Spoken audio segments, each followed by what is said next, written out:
C'était physiquement peut-être plus que ce que j'imaginais. Oui, donc la technique, décidément, c'est plus ce que c'était.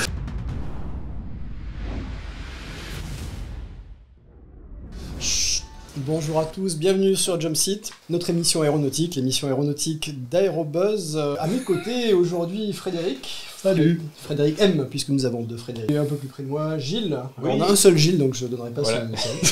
Avec nous à la technique, nous avons Martin et Johan. Merci. On les applaudit bien fort. Merci d'être là, merci de nous supporter au sens anglais et au sens français du terme.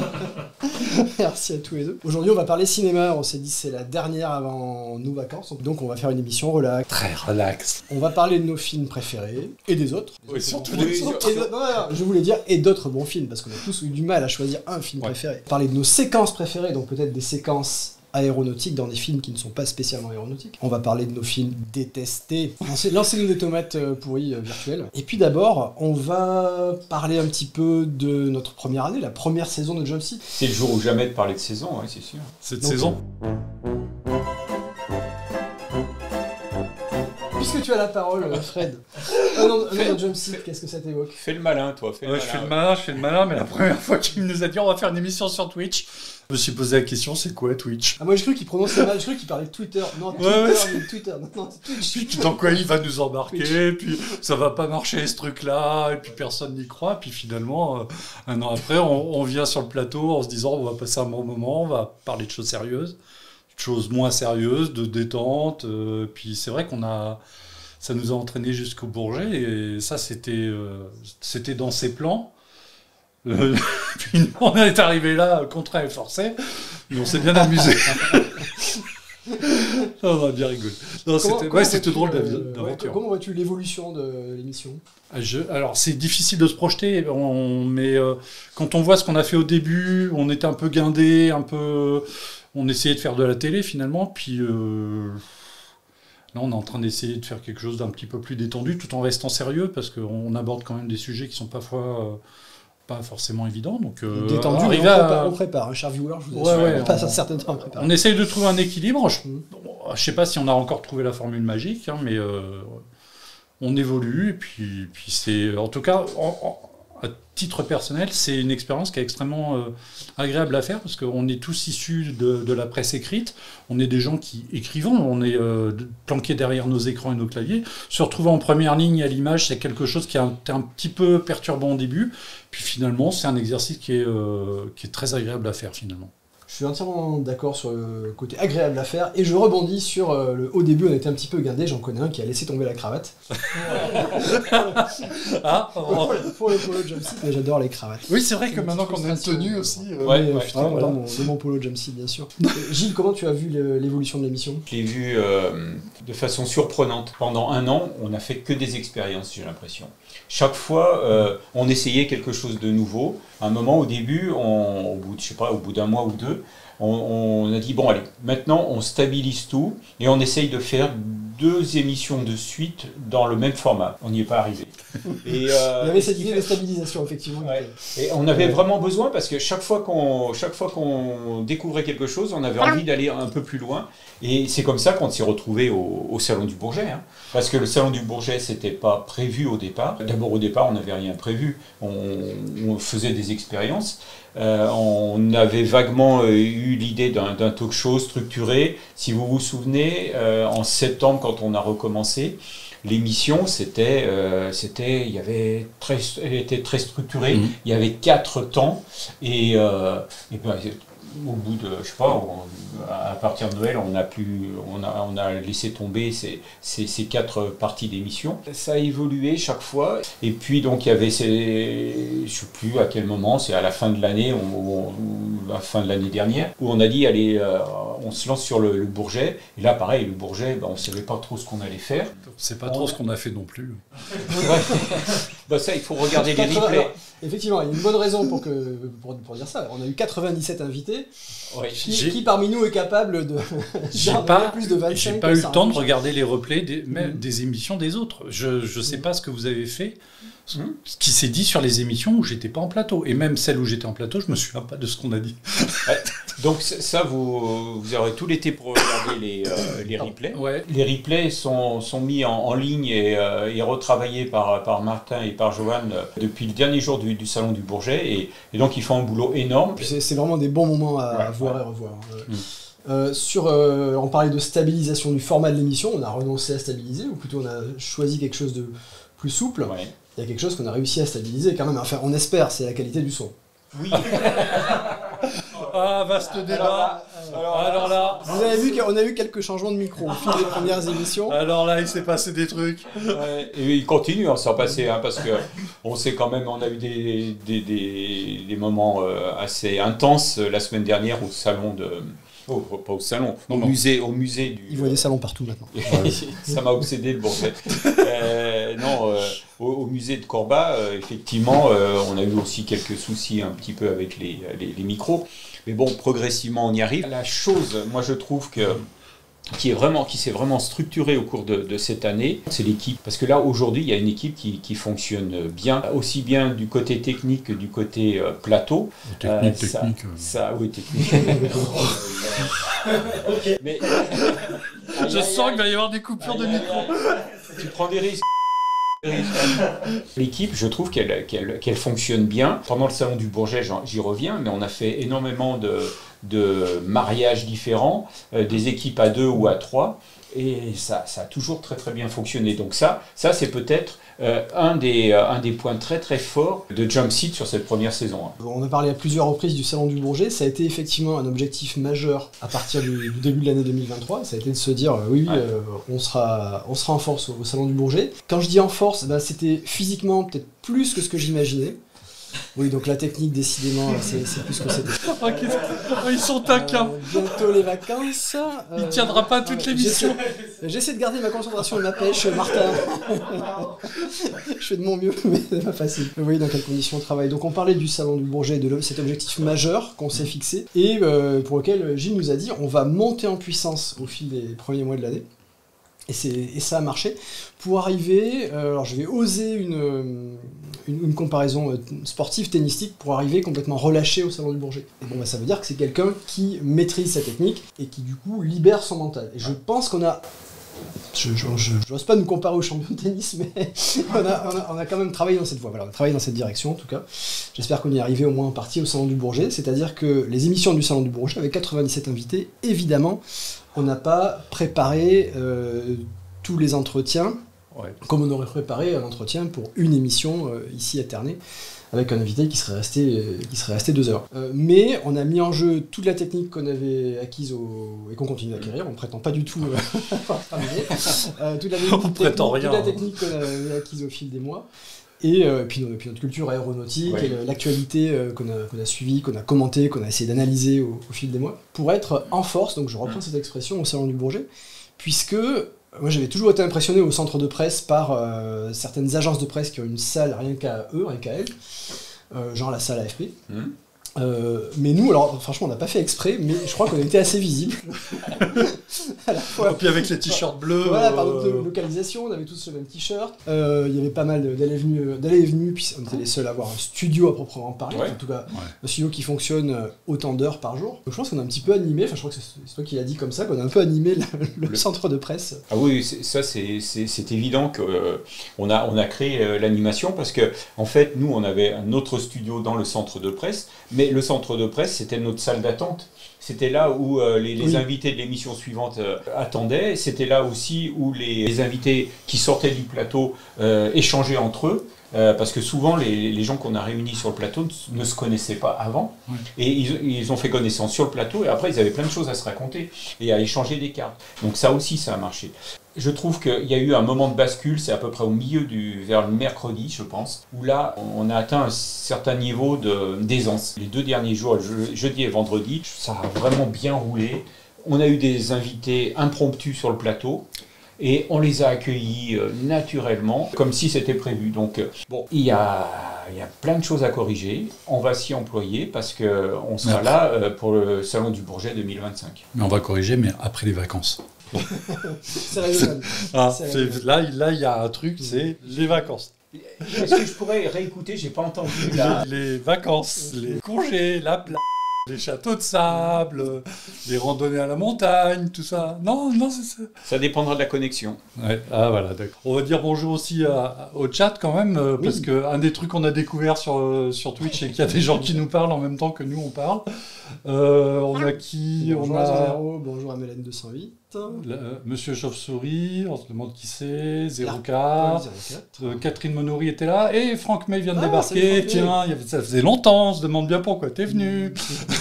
Je rebondis pardon, sur ce que tu disais, sur ce qu'on disait sur le salon du Bourget. Alors j'ai un souvenir assez fort avec toi. Alors Frédéric Lert, heureusement, n'est pas là ici pour déformer nos propos, pour mal interpréter nos propos, mais donc souvenir assez fort d'un entretien qu'on a mené, d'un double entretien qu'on a mené avec Frédéric M au salon du Bourget, avec on peut désormais les appeler deux illustres dames de l'aviation. D'une part, Marion Smyers d'Airbus, donc qui est à la tête de la nouvelle chaîne d'assemblage des A320 Neo à Toulouse. Et la deuxième personne qui représentait directrice de la FNAE, Magali Robert. Merci voilà. Robert, heureusement. Jobert. Qu'on salue. Merci. On les salue toutes les deux, et j'ai trouvé quand c'était super bien complété, enfin en tout cas c'était bon. Ouais, j'ai pas eu le temps de regarder. On a parlé, j'ai pas revu non plus. Non mais plus, bon, hein, j'ai bon souvenir.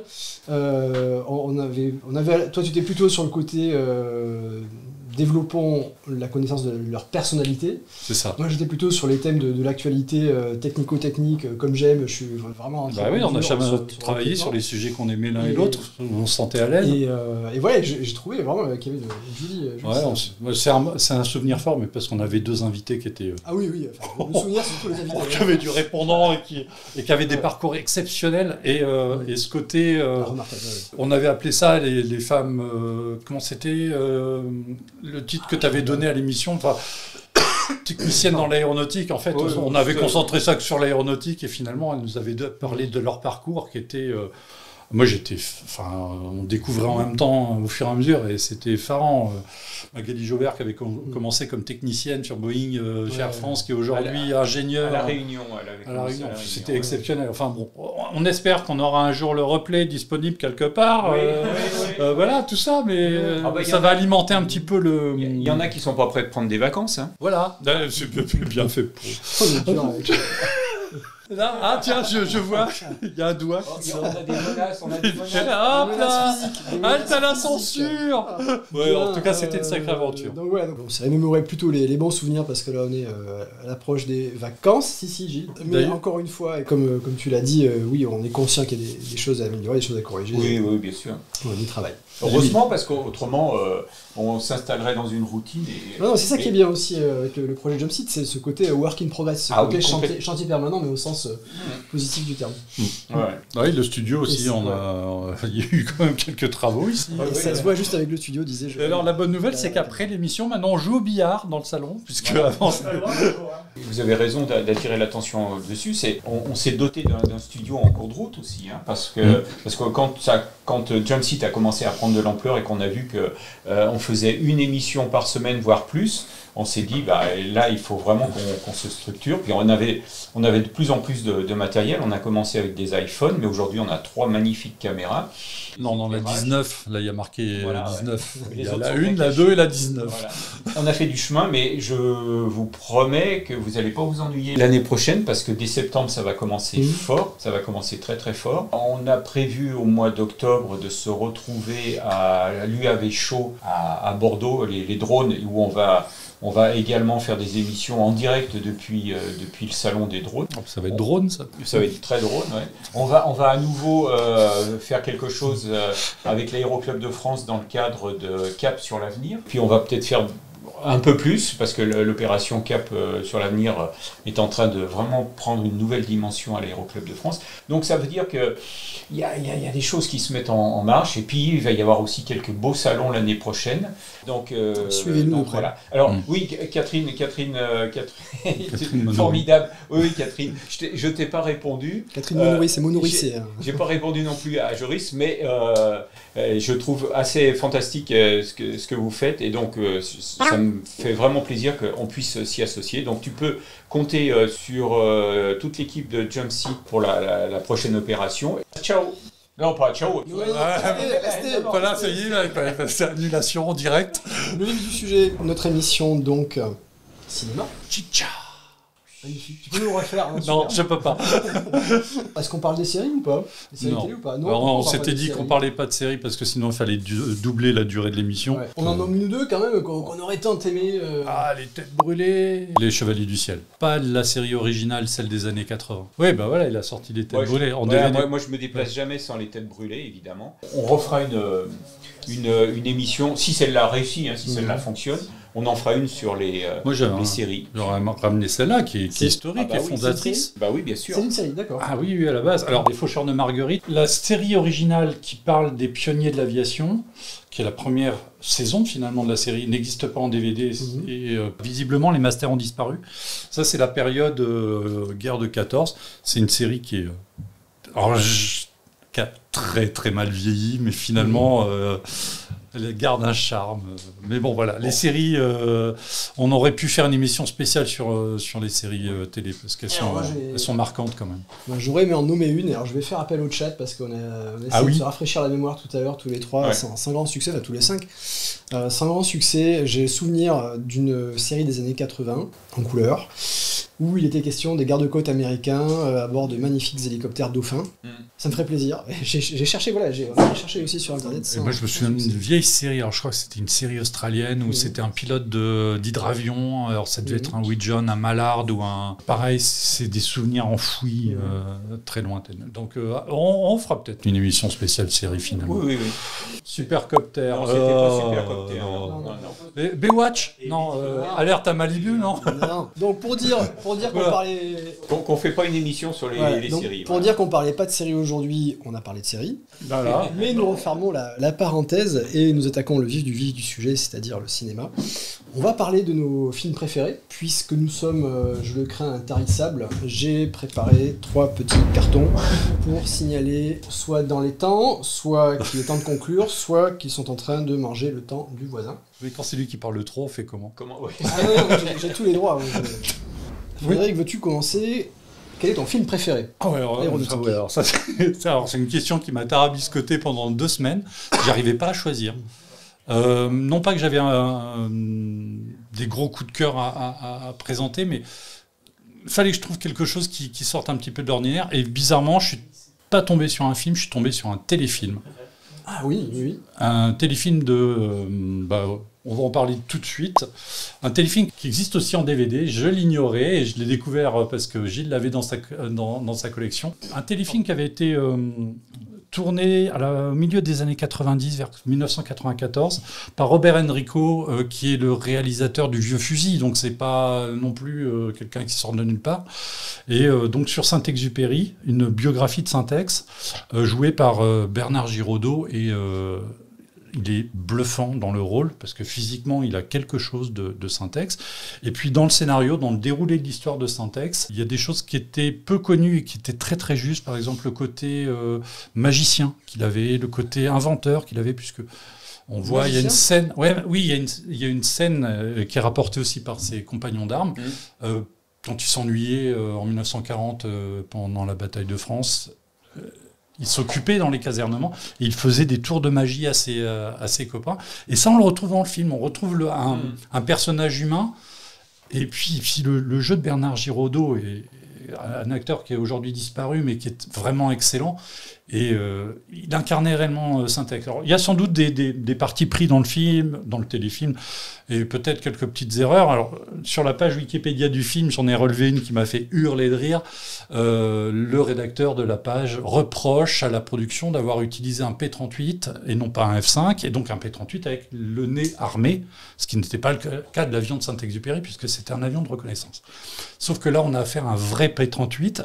C'était un avion qui appartenait à l'époque à Stephen Gray, qui avait été peint à des couleurs très approximatives de ce qu'aurait pu être l'avion de Saint-Ex, le dernier, le 223. Mais d'avoir fait voler un vrai P-38 pour un téléfilm, c'était extraordinaire. Donc le film était bon, le scénario était bon, les acteurs étaient géants, il y avait eu un travail de recherche, de cohérence aéronautique qui était... Et je garde un souvenir de ce téléfilm ému, sachant que je ne l'ai pas revu depuis 1994. Et j'ai découvert en préparant l'émission qu'il était disponible sur YouTube en intégralité. Si les deux dissipés derrière là, veulent poster le lien, pourquoi pas. Ils sont aux ordres aujourd'hui. Voilà, c'est ça. Et franchement, si vous avez 1h30, 1h40 peut-être à voir, c'est un choix arbitraire parce qu'il y avait d'autres films. Par exemple, là, j'ai ramené le DVD d'Air America, qui est un film d'aviation que je trouve excellent, même s'il a certains défauts. Mais moi, c'est un film qui me fait vraiment... que je regarde toujours avec plaisir. Il y en avait bien d'autres, mais il fallait en choisir un. Et pour Bernard Giraudot, quand on le voit dans le rôle de Syntex, je vois Syntex, quoi. Et d'ailleurs, à propos de la dernière mission, contrairement à ce qui se disait beaucoup à l'époque, on était dans l'affaire Aikele, du fameux pilote allemand qui aurait abattu. La fin est ouverte. Le scénariste et réalisateur ne prend pas de parti. Syntex s'envole avec son avion et ne revient pas. Fin de l'histoire. Et même donc sur le plan historique, c'est ce qu'on pouvait trouver de plus juste. Tout ce qui se passe aujourd'hui autour des témoignages de pilotes qui arrivent et qui disent ouais, j'ai abattu Syntex, mais qui ne le prouvent pas parce qu'il n'y a pas de carnet de vol, il n'y a pas de revendication. C'est pris au premier degré par beaucoup et en fait il ne faut pas. Syntex, la réalité elle est là. Syntex a décollé le 31 juillet pour une mission, il n'est pas revenu. Point. Merci Frédéric. Gilles, ton film préféré? Alors mon film préféré c'est La Kermesse des Aigles. The Great Waldo Paper.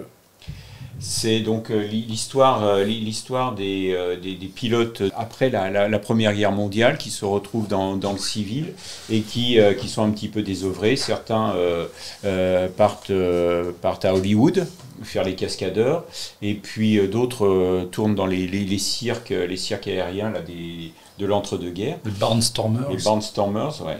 Et donc c'est un film que je trouve... d'abord, il y a une très très belle histoire. Il y a de très très beaux acteurs. Avec le premier, c'est quand même Robert Redford. C'est là où il est le plus beau. C'est un de ses plus beaux rôles. Et alors des films... celui-là, il y a des cas... C'est quoi? C'est le... voilà. C'est un Curtis Jenny derrière. Et donc voilà, et puis bon, il y a des séquences dramatiques. Voilà. Il le faisait vraiment en plus. Ouais, il le faisait en vrai. Il y avait beaucoup d'humour. Pourtant, c'est pas un film comique, c'est pas un film comique, mais bon, c'est un film américain d'Hollywood, donc il y a des moments de respiration, et c'est vrai qu'il y a des scènes assez dramatiques. Mais c'est le reflet de ce qui se passait à l'époque, dans les années 20 et début des années 30, où tout était permis. Le film est de quelle année, pardon? Le film est de 1900... je dis ça parce que... 1975. Oui, il est de George Roy Hill. Et alors, le titre anglais, tu dis, c'était... The Great Waldo Paper. C'est qui est ton nom propre? Oui, Waldo Paper, c'est le héros. D'accord. Et donc, dans les acteurs principaux, donc, nous avons Robert Redford. Est-ce qu'il y a d'autres acteurs à noter? Il y a Bo Swenson et l'héroïne, c'est Susan Sarandon, qui était pas au début de sa carrière, mais presque, à cette époque. Alors, il y a vraiment plusieurs histoires qui s'entremêlent. Il y a des histoires d'amour, des choses comme ça. Et puis, il y a une rivalité entre deux pilotes, et entre un pilote américain qui est interprété par Robert Redford, et puis le pilote allemand, un ancien as de la guerre de 14-18, qui joue le rôle de Ernst Kessler. Ernst Udet en fait. Exactement. Voilà. Exactement. C'est lui qui l'a repris. Et donc là aussi il y a cette rivalité. Non, pour moi c'est. Alors bien sûr il y a plein d'autres films que j'aurais aimé comme toi. Que j'aurais aimé mettre ici, mais c'est vrai que chaque fois qu'un film, je pense à un film, c'est celui-là. Alors. Celui-là aussi, j'aurais pu en parler. Chut, chut. Bon, on verra après. Peut-être que le maître des horloges nous donnera un petit peu de temps pour nous autoriser à notre deuxième, troisième, quatrième choix. C'est bien demandé. Et toi alors? Je voulais profiter de la réaction de Franck May qui dit il a beaucoup vieilli, je trouve, en parlant de la kermesse des aigles. Il y a des passages dramatiques absolument saisissants et glaçants, les ensembleurs cascadeurs qui se jettent dans des bâtiments pour amuser le public, c'est terrible. Mais c'était le cas à l'époque. C'était Ernst Udet, Ningesser aussi l'a fait juste après-guerre. Ah, je savais pas. Ils sont partis aux États-Unis pour faire la tournée. C'était des cirques ambulants, des cirques aériens. C'était des pilotes qui sortaient de la guerre. Il n'y avait pas d'aviation commerciale. Donc, s'ils voulaient continuer à piloter, il fallait qu'ils trouvent une manière de voler. Et donc, ils faisaient des cirques aériens et ils ont fait des trucs mais c'était du n'importe quoi. On n'a pas les statistiques, je les ai pas en tête, mais il y a eu de la casse. C'était du cirque, c'était les jeux du cirque. Alors moi je cherche mes notes parce que je suis pas un bon élève comme Gilles, je les ai pas imprimées. Voilà. Et donc voilà. Et donc j'aimerais vous parler du film Boîte Noire. Boîte Noire. Que j'ai vu avec retard tout récemment et que j'ai trouvé excellent. D'abord c'est un bon film agréable à regarder. Quelqu'un de très proche qui habite chez moi l'a trouvé bon, bien qu'elle s'intéresse pas spécialement à l'aviation. Donc un bon thriller, un bon film haletant. Il avait bonne presse, effectivement. Je devrais essayer de trouver une bonne traduction de thriller. J'ai jamais vraiment. Film à suspense. Film à suspense, merci. Bon film à suspense. Et qui réunit les grands enjeux de l'aéronautique de cette fin du XXe siècle, n'importe quoi, de ce début du XXIe siècle.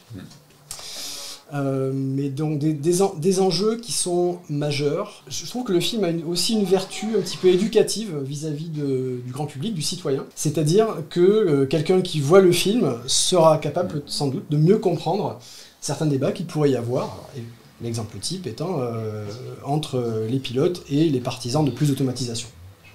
Bien sûr, c'est l'exemple type, c'est un des thèmes majeurs du film, c'est l'automatisation, avec un système qui est à bord de l'avion accidenté, un système soupçonné, alors je ne dévoilerai pas... il ne va pas nous raconter la fin quand même. Je ne dévoilerai pas la fin, mais bon, il y a bien un système qui fait penser à celui qui a causé des dramatiques, de tragiques problèmes au Boeing 737. Par exemple. C'est un film qui évoque... aussi la difficulté des enquêteurs, puisqu'il s'agit bien d'un film sur les enquêteurs du BEA, du Bureau d'enquête et d'analyse. Le héros, joué par Pierre Ninet, est un enquêteur du BEA. Et le film montre bien leur difficulté, qui est que l'objectif de leur enquête, c'est de prévenir de futurs accidents qui auraient éventuellement les mêmes causes, et pas de chercher des coupables, et pas d'incriminer des pilotes ou d'autres responsables. Donc ça, c'est très bien rendu dans le film, cette difficulté à mener, l'existence des deux enquêtes à mentionner, donc difficulté à mener une enquête qui ne cherche pas à punir. Il y a aussi un thème majeur, alors là, mon lapsus tout à l'heure est vaguement justifié sur l'époque, puisqu'il est question j'ouvre les guillemets, pilote frustré, je ferme les guillemets, qui n'aurait pas pu devenir pilote et qui aurait exercé un autre métier. L'aviation en est pleine de gens qui auraient voulu être pilotes et qui font autre chose et qui en sont très contents. Qui ont trouvé un autre métier. Journaliste aéro.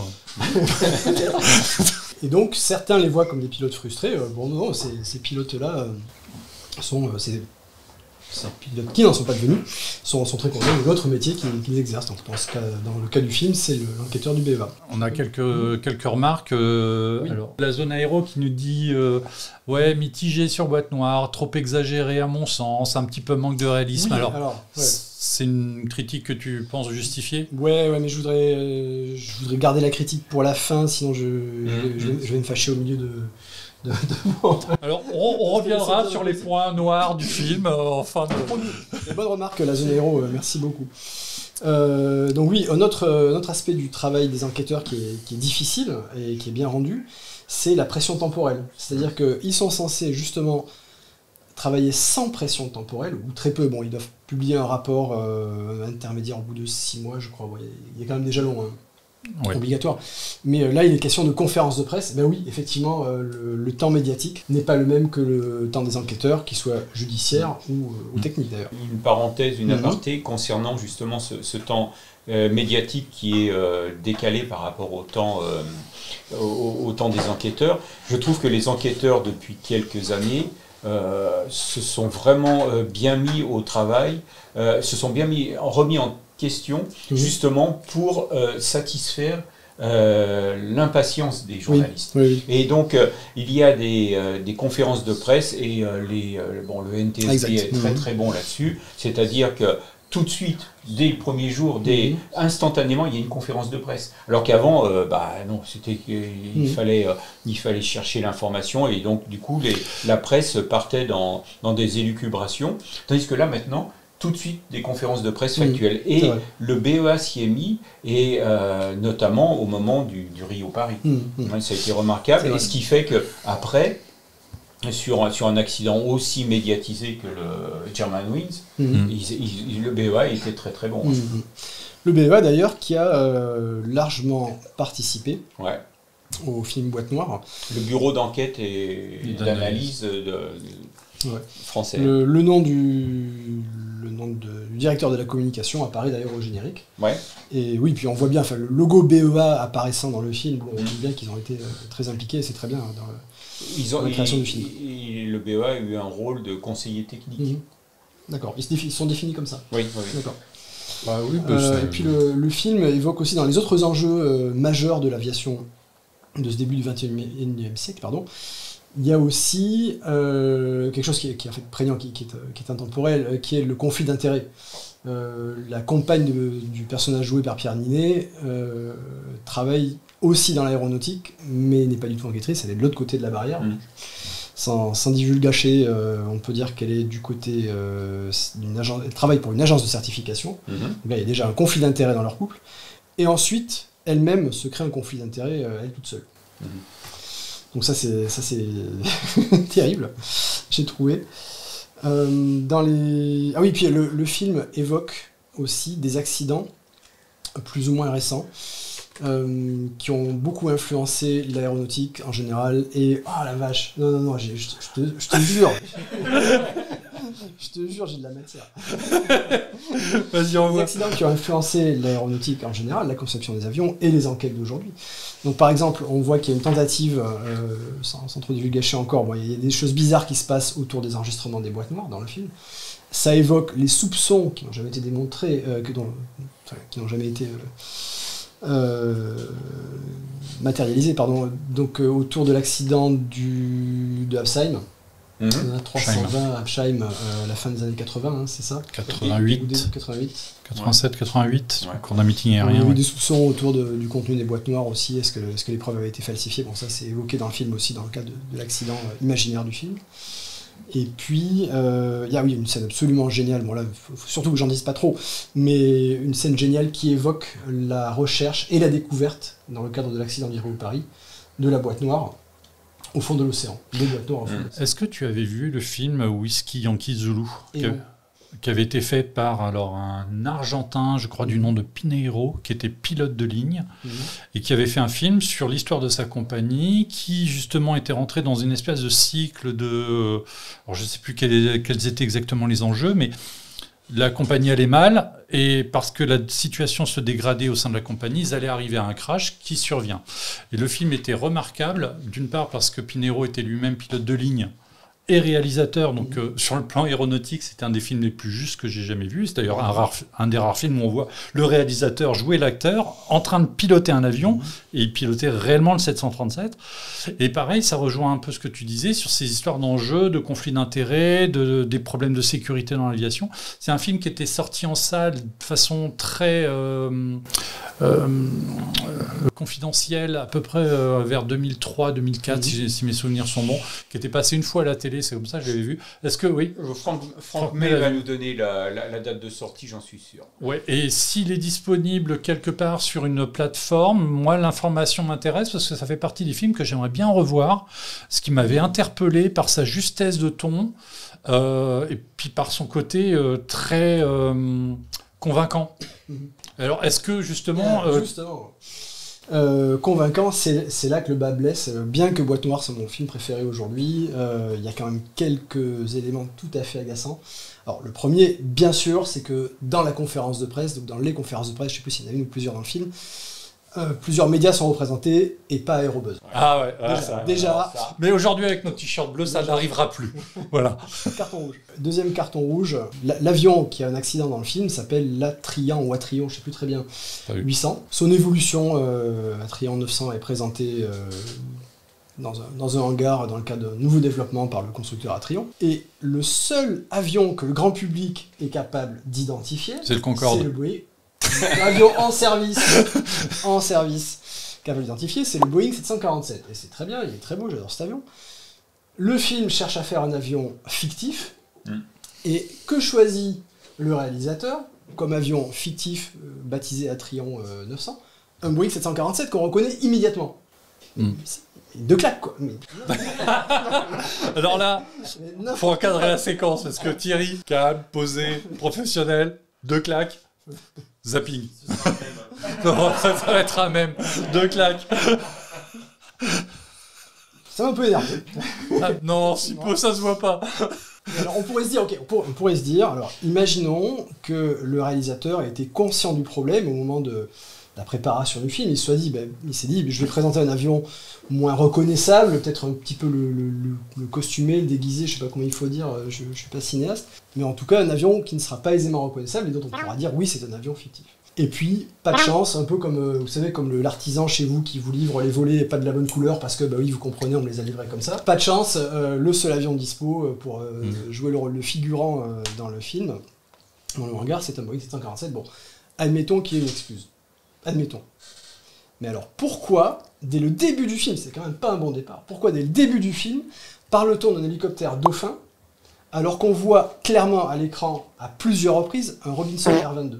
Ouais, mais ça, des erreurs de coupe. Enfin, mais c'est pas possible. C'est un classique. Ça a beau être un classique. Répétez. Mais je veux dire, on peut pas faire plus différent entre le Dauphin et le Robinson. Qu'est-ce que ça coûtait de mettre un Dauphin ou de nommer l'hélicoptère R-22 Oui, c'est ça. Ouais, mais est-ce peut-être c'est que pour le plaisir d'agacer les gens qui connaissent la différence entre je pense qu'en fait, ils s'en foutent. Je pense qu'à un moment, la séquence est prête, ils n'ont pas les bonnes images, ils trouvent une banque d'images, ils mettent une image, mais comme le scénario dit c'est un dauphin, le speak va parler du dauphin, et comme il n'y a pas les images en rapport, l'erreur elle se glisse comme ça. Hein. Je comprends pas qu'on s'en foute quand on a autant de temps, d'efforts et de budget.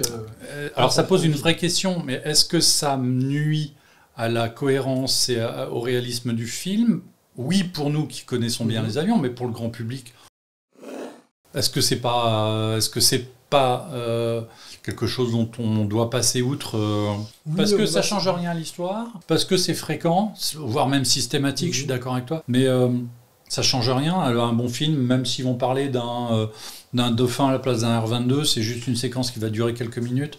Et imagine quelqu'un qui connaisse les différences entre les deux hélicos, qui se dit, tiens, il y a un truc qui est pas crédible, et du coup il va peut-être pas croire d'autres éléments techniques du film qui eux sont crédibles. Mais on va pas tout savoir. Je sais pas si la crédibilité d'un film va se jouer sur ce genre de détails. Pareil, dès qu'on a des traductions, on a des erreurs de traduction qui sont à s'arracher les cheveux parfois. Non, alors, là je vous interromps, j'en ai une assez extraordinaire, c'est dans le dernier Indiana Jones. Pas encore vu. Vers la fin, donc il y a une poursuite entre un Heinkel 111, je crois.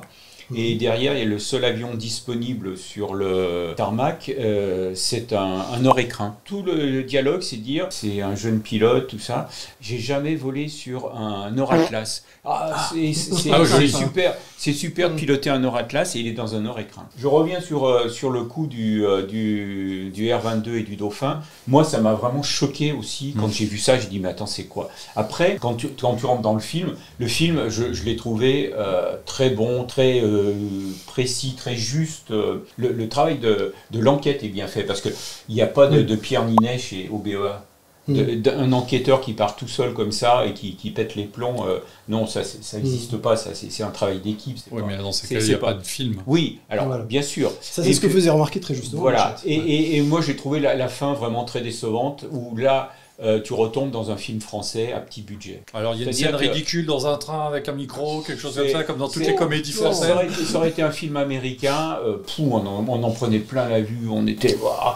Là, ça tombe à plat, je trouve. Ah non, je vois qu'il y a moi, une bonne je intensité dramatique. Je trouve que Alors, la- ça va être difficile de vous départager parce qu'il ne faut pas qu'on raconte. Il y a des gens qui n'ont pas vu le film. Moi, par exemple, Non, mais ne racontez pas la fin. malgré ces réserves, moi je vous encourage à le regarder parce que c'est vraiment un très très bon film. Hein. Et j'ai été pris par le suspense. Et puis j'étais content aussi d'être dans un film aéronautique réaliste. Ça me gêne pas qu'il y ait une histoire de complot dans une enquête comme ça. C'est la manière dont c'est traité, je trouve que c'est un petit peu fait à l'économie, mais voilà. Bon, j'étais de bon public alors. Ouais. Et alors oui, il y a d'autres enjeux qui est très bien traité, très subtilement. C'est l'enjeu de la présence éventuelle d'une caméra dans le cockpit, en plus de l'enregistreur de voix et en plus de l'enregistreur des données. Ce n'est pas abordé de cette manière-là, pas de manière frontale, mais c'est effleuré par le biais d'une caméra dans une voiture, par le fait que c'est l'enquêteur lui-même qui est filmé. Bon voilà, j'ai trouvé ça vraiment sympa. Et donc on en profite, alors je vois des cartons qui se préparent à ma gauche, c'est peut-être un carton... Non, mais c'est parce que fallait que je te pote quelque chose. Nous profitons de notre débat autour de Boîte Noire pour lancer un appel au BEA. On adorerait accueillir un enquêteur du BEA chez Jumpseat pour parler de son travail. Invitation en direct au BEA et on leur enverra une invitation plus formelle. Et on parlera de Boîte Noire et du travail de... Bien sûr, on parlera de tout, mais voilà. 0K, c'est dommage avec un tel budget de ne pas payer un consultant en aéronautique. Alors, les consultants en aéronautique sur les films, effectivement, d'une manière générale, je ne sais pas à quoi ils servent. Alors déjà, on ne sait pas qui c'est, et puis surtout, quand on voit les erreurs qui se cumulent... C'est parce qu'à un moment, le chargé de production qui dit « Ah non, là, ça ne rentre pas dans le budget. » Voilà. En fait, c'est souvent ça. Hein. Bon, en tout cas, alors, donc, en résumé... Boîte Noire, bon film. Très bon film, allez voir Boîte Noire. Si on aime les avions, conseillé. Et même si on n'aime pas, parce que ça donne une bonne idée des enjeux de l'aéronautique. Tout à fait. Donc ça sort du film d'initié quelque part. Et je reviendrai sur cette notion d'enjeu un peu plus tard. Alors on a quelques réactions quand même sur le chat. Oui, Franck qui nous fait, c'est exactement le contraire de Pearl Harbor. En fait, Boîte Noire, ça démarre bien, c'est sérieux, documenté, la fin est hors sujet. Précise-nous l'histoire du hors sujet pour Pearl Harbor, fais-moi plaisir. La zone aéro a des courses à faire. Bonne course alors. Hein. Et puis bonne dernière émission demain soir. Et on trinquera à cette belle saison aussi bien pour Zone Aéro que pour... effectivement, ils font des trucs sympas aussi. Voilà. Est-ce qu'on peut parler d'autres films que nos films préférés? Oui. Je parlais chacun de notre film préféré. Tu veux vraiment? Mais oui, s'il te plaît, Frédéric, veux-tu nous parler de notre film que tu as aimé? Ah, il y en a plein. Là, j'ai sorti, regarde, j'ai ramené une petite pile de DVD que j'avais à la maison. Always. On se demande bien pourquoi. Alors, un mauvais Spielberg. Mais un mauvais Spielberg, c'est généralement meilleur que beaucoup d'autres films. C'est pilote de bombardier d'eau. Il meurt. Il devient un fantôme finalement et il va hanter son ancienne petite copine. C'est triste comme ça c'est larmoyant. Raconter comme ça donne envie de le voir. Oui. Et en fait, le film est très drôle. C'est tourné avec des vraies bécanes. Ça fait pleurer aussi. J'ai pas trouvé que c'était si larmoyant. Mais en tous les cas, il y a des scènes qui sont spectaculaires quand l'avion traverse les flammes là. C'est quand même gigantesque. Alors ça, elles ont été faites avec des maquettes, mais en fait, ils ont utilisé les vrais avions de chez Lynch. Ça m'a fait rêver, ça m'a fait rêver. Alors, il est sorti à peu près à la même époque que Ghost, qui était aussi une histoire de fantôme, et sauf que la version de Spielberg, je la trouvais un petit peu plus optimiste, et un peu plus... j'aurai peut-être l'occasion d'y revenir. Bon, alors le syntaxe, Air America, j'en ai déjà parlé. Air America. Air America. Deux secondes. Dans les actrices, il y avait Holly Hunter, c'est ça? Et qui a un rôle sublime. J'étais amoureux d'elle. Ouais, je comprends. Elle a... Air America, alors ça c'est un film ambivalent parce que je suis persuadé que le montage final qui a été proposé en salle est un montage de maison d'édition, enfin c'est pas le director's cut. Dans l'histoire, il y a plein de perches qui sont lancées, notamment vers la fille qui est dans les ONG, etc. Et qui sont pas exploitées à fond dans le film. Je pense qu'il y a eu des coupures qui ont été faites dans le synopsis. Et franchement, c'est dommage parce que moi j'aimerais bien voir la director's cut de Air America. En plus, pareil, c'est tourné avec des vraies machines. Et les acteurs sont... alors l'histoire, raconte l'histoire. C'est quoi Air America? Au Laos, pendant la guerre du Vietnam. Air America est une compagnie privée qui en fait appartient à la CIA et qui est utilisée théoriquement pour faire de l'aide humanitaire et qui en fait se financent en participant au trafic de drogue, et puis en fait par des interventions armées. On est dans un contexte alors au Laos, les armées américaines ne participaient pas à la guerre au Laos, c'est pour ça que c'est une compagnie de contracteurs, Air America, qui était en charge des opérations là-bas. Air America gérait le transport aérien, l'aide logistique, mais les pilotes faisaient aussi de l'appui-feu avec des T-28. Enfin, il y a toute une histoire. C'est très romancé, c'est très léger dans le ton, alors que l'histoire, en fait, est dramatique. Mais c'est une bonne comédie d'aviation, puis il y a des vues en vol qui sont avec des vrais arcs. Voilà, il y a des cascades assez extraordinaires quand même. Hein. Des avions, des crashs d'avions, il y en a à l'appel, mais filmés de façon extraordinaire. Bon, l'étoffe des héros, j'avais commencé par lire le livre. La conquête de l'espace, l'histoire de Chuck Yeager qui voulait être astronaute et qui l'a jamais eu. Le roman est très bon aussi, même si c'est très délayé. Le film est excellent, les acteurs, il y a une bande d'acteurs là-dedans, puis je sais plus, il y a quelques Oscars à la clé aussi. Oui, hein. oui. 4 Oscars, c'est marqué dessus. Oui, c'est ça. Je sais pas. Tom Wolfe était un journaliste à la base, et à la fois sur le plan littéraire et même sur le plan historique, c'est magistral. Puis il y a quelques clins d'œil. Chuck Yeager apparaît dans le film. Pancho Barnes était encore vivante à l'époque, je sais plus, mais en tout cas, le personnage est évoqué. Alors, une ancienne pilote, mais qui tenait une maison, alors qui oscillait entre le bar et la maison de tolérance. En fonction des historiens, ça oscille, et tous les pilotes venaient chez elle pour se rincer la glotte. Et puis, Sur l'étoffe des héros, c'est un film qui m'a beaucoup marqué. oui.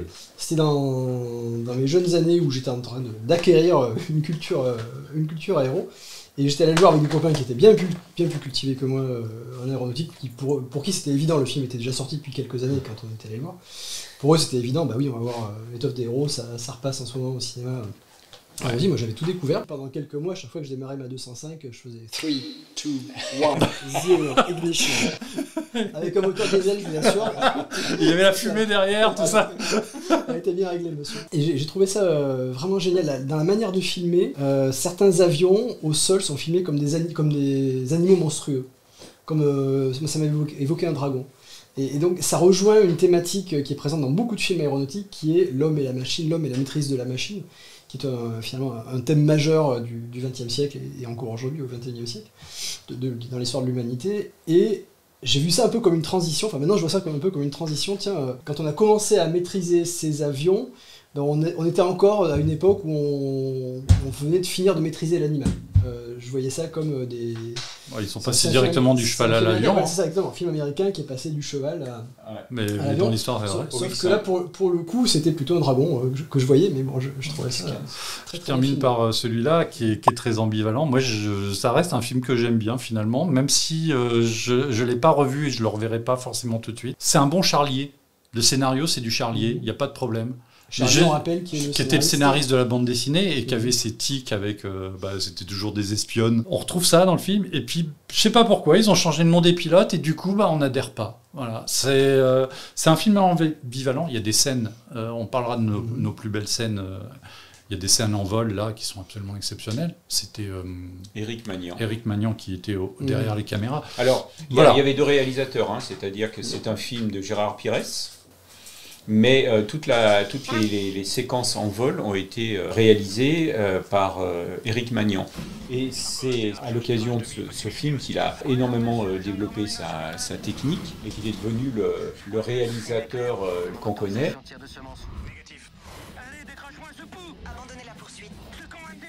Il y a toutes les scènes en vol qui sont faites avec de vrais avions. Et la scène finale, comme elle se déroule au-dessus de Paris, on ne peut pas faire des cascades au-dessus de Paris avec des Mirage 2000. Et bien là, c'est des images de synthèse, ça se voit, ça se sent, et ça gâche un peu le plaisir. En dehors de quelques autres petits défauts. Mais finalement, le best-of des vues aériennes des Chevaliers du Ciel, ça se regarde tout seul sans commentaire. Voilà. J'ai plusieurs films préférés, hein, mais dans mon top 5, il y a Porco Rosso, le dessin animé de Miyazaki. C'est poétique à souhait, c'est des images magiques, ça se passe, c'est des hydravions, c'est la montée du fascisme en Italie. Et avec un cochon. Et avec un cochon, oui. Ça se passe du côté du lac de Côme, par là-bas. Moi, je voyais plus ça vers l'Adriatique. Il y a une partie, après, il y a une autre partie, mais Il y a une partie qui se passe sur le lac de Côme ou le lac Major, je ne sais pas. Donc ça, c'est mon deuxième film préféré. Pas le deuxième, mais il fait partie du top 5. Je vais t'étonner, mais j'avais posté sur mon Facebook l'annonce qu'on allait parler de cinéma. J'ai un certain Jean Barbeau qui a débarqué, qui a dit Porco Rosso. Voilà, on se demande bien pourquoi. Jean Barbeau qui était notre invité il y a quelques mois. Ouais, dessinateur de bande dessinée. Et qui était sur le chat. Ouais. Ah, moi je ne l'ai pas vu, Jean. Mais, voilà. Et Jean a estimé également que La Kermesse des Aigles, c'était pour lui son meilleur film, je crois. C'est un très très bon film. Voilà. Je voulais revenir sur The Right Stuff, l'étoffe des héros. Ouais. Sur un aspect qui m'avait ébloui aussi, rétrospectivement, peut-être plutôt maintenant qui m'éblouit, c'est qu'on est à l'époque dans une mise au point d'avions, de prototypes, de démonstrateurs, de programmes lunaires par la suite, et on voit que le rapport au risque était très différent, c'est le moins qu'on puisse dire, à l'époque. Donc ça aussi, en termes de culture aéronautique et technique en général, je pense que pour le spectateur, pour le citoyen, je reviens à cette notion, c'est important aussi de voir ce film pour voir d'où on vient en termes de rapport au risque. Surtout qu'à l'époque de Right Stuff, ça tombait, les pilotes d'essai me tombaient comme des mouches. Ils allaient voir, et quand l'avion n'était pas adapté, ils ne revenaient pas. Donc, et c'est ça que raconte le film réellement. Et puis le film, c'est l'histoire des premiers programmes spatiaux américains. On sait que Apollo 1, ça s'est mal passé quand même. Les 3 astronautes sont morts dans leur capsule en haut. Au sol. Au sol. Ouais. Sur le chat, Antoine Pierre, mon préféré de ce point de vue, c'est The Final Countdown. Je vois pas quel film c'est. Est-ce que tu as le titre en français éventuellement? Franck May nous parle de Miyazaki en disant que tout est à voir. Oui. Moi, je suis pas un grand fan, mais c'est vrai que pourquoi pas. Aujourd'hui, on parle plutôt aéronautique. Voilà. C'est un passionné d'aviation, visiblement. Miyazaki, il est pas indifférent à ce domaine-là, mais bien sûr. Son père était ouvrier, travaillait dans l'aéronautique, et lui a commencé sa carrière en faisant des dessins de modèles réduits pour des revues spécialisées. Final Countdown, c'est Nimitz Retour vers l'enfer, c'est ça. Ah d'accord. Ah oui. Je me souvenais pas du titre anglais, mais effectivement très bon film avec les F-14. C'est une histoire de porte-avions. De porte-avions, de science-fiction, de Pearl Harbor, de retour vers le futur, avec plus d'enjeux que chez Zemeckis, mais un très bon film, et puis surtout qui a fait du F-14 un avion cinématographiquement génial. Frédéric, est-ce que tu peux montrer Aviator? Oui, alors ça effectivement. Aviator, la vie de Howard Hughes. Super, ça c'est magnifique. Aussi. Magnifique. Donc là aussi, en parlant de rapport au risque différent. Et puis le personnage Hughes en lui-même, c'est un bon sujet de cinéma, puisque on sait, et puis il s'est lancé dans des tas de projets aéronautiques un peu fous, et c'est vrai que son avion de record de vitesse avec lequel il a un accident sur Los Angeles, c'est une machine qui a des formes extraordinaires. Le Sprouse, donc ça, oui, et l'hydravion après, mais c'était un vrai passionné. Et on peut dresser un parallèle, le film a très bien vieilli, parce qu'on peut dresser un parallèle avec la vie d'Elon Musk. Qui? Si, le gars qui met des X partout, là. Le gars qui met des X partout. Elon Musk. Vas-y, explique-nous. Dans les deux cas, il est question d'une fortune qui acquise dans d'autres entreprises, de façon parfaitement respectable, bien sûr, mais qui sert à des projets aéronautiques qui tiennent à cœur aux héros.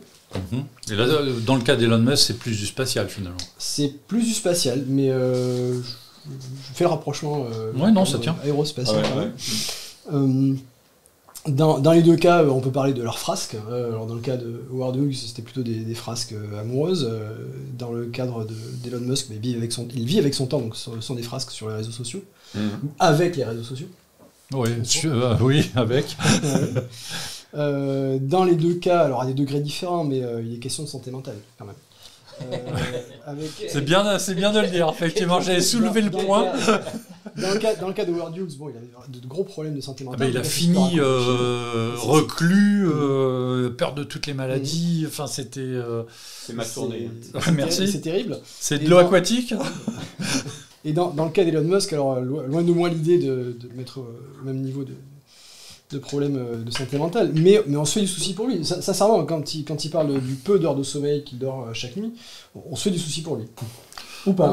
Mais dans les deux cas, il est question d'un enjeu. Je vais être méchant, mais ou pas, quoi. C'est voilà, c'est bon, bref. Oui, mais le parallèle est intéressant vu de ce point de vue. Et puis il y a le côté artisanal dans la construction d'un projet fou, qui est dans le cas d'Howard Hughes. Alors lui, il l'appelait pas le Spruce Goose, il l'appelait le H4. Redis, pardon. Le H4. Le H4, merci. Donc, le H4. Donc l'hydravion géant pour traverser l'Atlantique.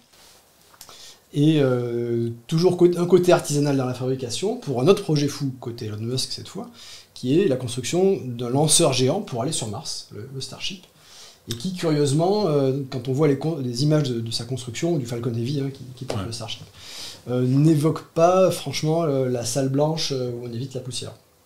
C'est assez curieux. Donc des parallèles qui m'ont frappé. Dans les deux cas, le constructeur profite des fonds publics américains, des fonds.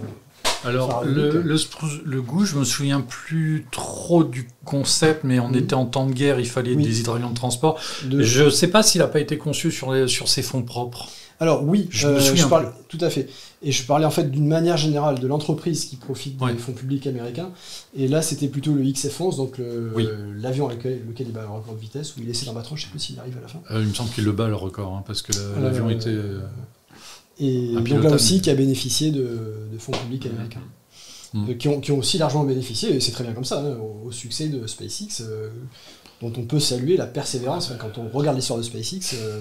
sa grosse fusée, elle ira peut-être sur Mars, plus que... les difficultés au début de l'entreprise SpaceX, le fait de les avoir surmontées, ces difficultés, oui, il y a des fonds de la NASA, mais il y a aussi une sacrée persévérance. Un sacré boulot. Et tu crois que Scorsese, ça l'intéresserait de faire un film sur Elon Musk ? J'espère que non. Ça n'engage que moi. J'ai beaucoup de respect pour ces entreprises. J'ai plus de difficultés avec le personnage. Le personnage En tant que journaliste, j'ai plus de difficultés avec le personnage. Et puis oui, les questions de concurrence déloyale aussi. Dans le cas de Howard Hughes, il l'a subi. Sa compagnie aérienne subit une concurrence déloyale d'une autre compagnie aérienne. Et en revanche, dans le cas d'Elon Musk, alors là c'est Arianespace pour le coup, qui accuse, sans dire un ces termes, mais ça revient à ça, qui accuse SpaceX de concurrence déloyale. Donc voilà, il y avait ce parallèle là qui m'a fait dire le film a bien vieilli. C'est du Scorsese aussi, voilà. Je pense que parmi les réalisateurs dont on peut être à peu près confiant, quand on voit le nom sur une affiche, ça fait partie de ceux où on peut aller en confiance. Quoi. Scorsese, c'est raconter des belles histoires. Quel que soit le sujet qu'il traite. C'est un peu comme Spielberg, un mauvais Scorsese, c'est quand même supérieur à tout le reste. Bon, il y en a quelques-uns heureusement comme ça. Que pensez-vous du film Sully ? Est-ce qu'il fait partie des films que vous aimez ? Ah ouais, il était dans ma shortlist. Parce que, l'histoire on la connaît tous, c'est l'Airbus de l'Hudson River, c'est Sullenberger aux commandes qui sauve la mise à tous ses passagers. Le film est signé Clint Eastwood. Il faudra qu'on en parle aussi de Clint Eastwood, quelle carrière. Aéronautiquement parlant, le film, je ne crois pas qu'il y ait d'erreur. Il n'y a pas d'approximation. Même les dialogues, forcément, ils sont dans le rapport d'accident du NTSB, donc c'est suivi à la lettre. Il y a le petit parti pris de mettre le NTSB sur une enquête plus à charge qu'elle n'a été réellement. Mais c'est le ressort... c'est le petit ressort dramatique du film. Tout le reste est bon. Et en plus, il a eu le bon goût de faire un film qui doit durer 1h30. Donc il ne s'encombre pas avec des détails dont on se contrefout. On n'est pas loin du film parfait, finalement. Une bonne histoire, bien racontée, et pas d'erreur aéronautique, avec des bons acteurs. Il a fait fort, quand même. Oui, Tom Hanks, il incarne. Et même le copilote, je me souviens plus du nom de l'acteur, qui est une tête connue aussi, et qui joue son rôle, et qui incarne vraiment bien, même physiquement, l'équipage de l'avion. Puis il y a quelques petits ressorts, quelques moments. Franchement, c'est un film qui m'a emballé, et que j'ai revu à la télé il n'y a pas très longtemps, avec le même plaisir qu'en salle. Parce que c'est pas un grand film, c'est pas un film à grand spectacle, donc ça peut se regarder sur un petit écran. Celui, même le timing est bon à la seconde près. Bah oui, ils avaient le rapport d'accident, donc il a suivi le truc, et ça nuit pas à l'aspect dramatique de l'histoire. Au contraire. Gilles, qu'est-ce que tu en as pensé ? Alors moi, j'ai beaucoup aimé ce film. Alors c'est vrai que je sais que le NTSB l'a pas du tout aimé. Ben non, ils ont été mis parce qu'ils ont été, ils sont les méchants dans l'histoire. Hein. Ça reste un très très bon film. Et puis c'est vrai que Tom Hanks, chaque fois qu'il apparaît dans un film, il est quand même magistral. Hein, donc. Le NTSB était un peu présenté comme les méchants. Et ça va au-delà, c'est-à-dire que les méchants, c'est aussi le côté européen. Les analyses que met en avant le NTSB pour dire vous auriez dû faire demi-tour, ces analyses, elles viennent de notre côté de l'Atlantique, d'Airbus. Donc je ne sais pas si cet aspect-là de l'histoire est vrai ou pas. Je pense qu'il est de mémoire. Il fallait un ressort. Il fallait un ressort dramatique. Voilà. Oui, c'est ça. Pour moi, il est légitime parce que on retombe sur l'enjeu l'homme et la machine, l'homme contre la machine, pour l'interrogation, et l'Europe qui est plutôt du côté de la machine par rapport aux États-Unis, l'Europe qui promeut l'automatisation davantage que les États-Unis le font. Alors là, il n'est pas tellement question d'automatisation, mais voilà, on est quand même dans ce thème général, l'homme et la machine, avec les pilotes qui n'aiment pas trop la vision européenne de la question. Donc voilà, donc film à recommander aussi. Et j'ai revu les premières minutes du film récemment, donc là pour le coup je risque pas de divulgacher, mais cette fameuse manœuvre que Sully a faite, qui était la seule à pouvoir concrètement sauver l'avion et ses passagers, c'est-à-dire se poser sur le fleuve, sur l'Hudson, était contredite par le NTSB qui disait non, vous auriez dû faire demi-tour vers la Guardia, même avec les moteurs avec les moteurs arrêtés. Et donc dans les premières minutes du film, Sully fait le cauchemar selon lequel il aurait suivi les indications en question, où il aurait eu l'idée de faire demi-tour vers la Guardia, à l'aéroport de la Guardia, et il se plante. Un autre truc aussi qui est amusant, c'est à la fin, il y a une vanne. Le copilote fait une vanne, il dit si c'était à refaire, je le referais en juillet. En fait, en réfléchissant, en juillet, ils n'auraient pas pu le refaire parce que l'Hudson aurait été plein de voiliers et ils auraient plafonné un ou deux bateaux forcément. Et le twist final, quand on réfléchit, en fait, il marche pas. Bon, ça, c'était ma vanne pour Clint. Voilà pour les bons films. Oui. Les bons films aéronautiques. Et si on parlait de séquences aéronautiques dans des films qui ne le sont pas forcément. Ouais, en faisant une au pif. Elles sont toutes bonnes de toute façon. Allez. Les celle du Schtroumpfs. Gilles. J'ai reconnu celle du Gilles. Ça, c'est la mienne, ça. Voilà. Ouais, faut que tu justifies là parce que moi ça le fait pas. C'est vrai que sur un petit écran comme ça, ça rend moins bien. Mais c'est vrai que dans une grande salle de cinéma en IMAX, j'ai vraiment. T'as du vertige. J'ai vraiment eu l'impression de voler là et de retrouver les sensations. Et moi cette séquence, elle m'a parlé et le plaisir du vol, c'est la première fois que je le voyais aussi bien traité au cinéma. Alors moi le film m'a laissé froid, mais je me souvenais de cette séquence. Donc je suis pas si loin de la vérité.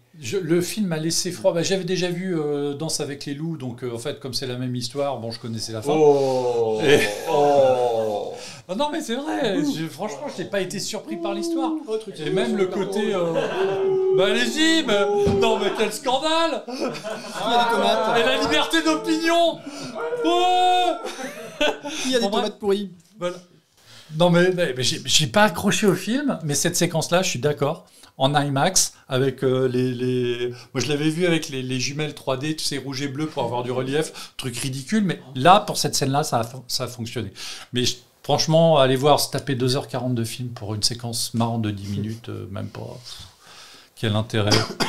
Une anecdote là qui me revient là. Un jour, on reçoit un dossier de presse de Bombardier qui nous présentait un nouvel avion. Alors je me souviens plus lequel. Et il parlait du client de lancement, tout ça.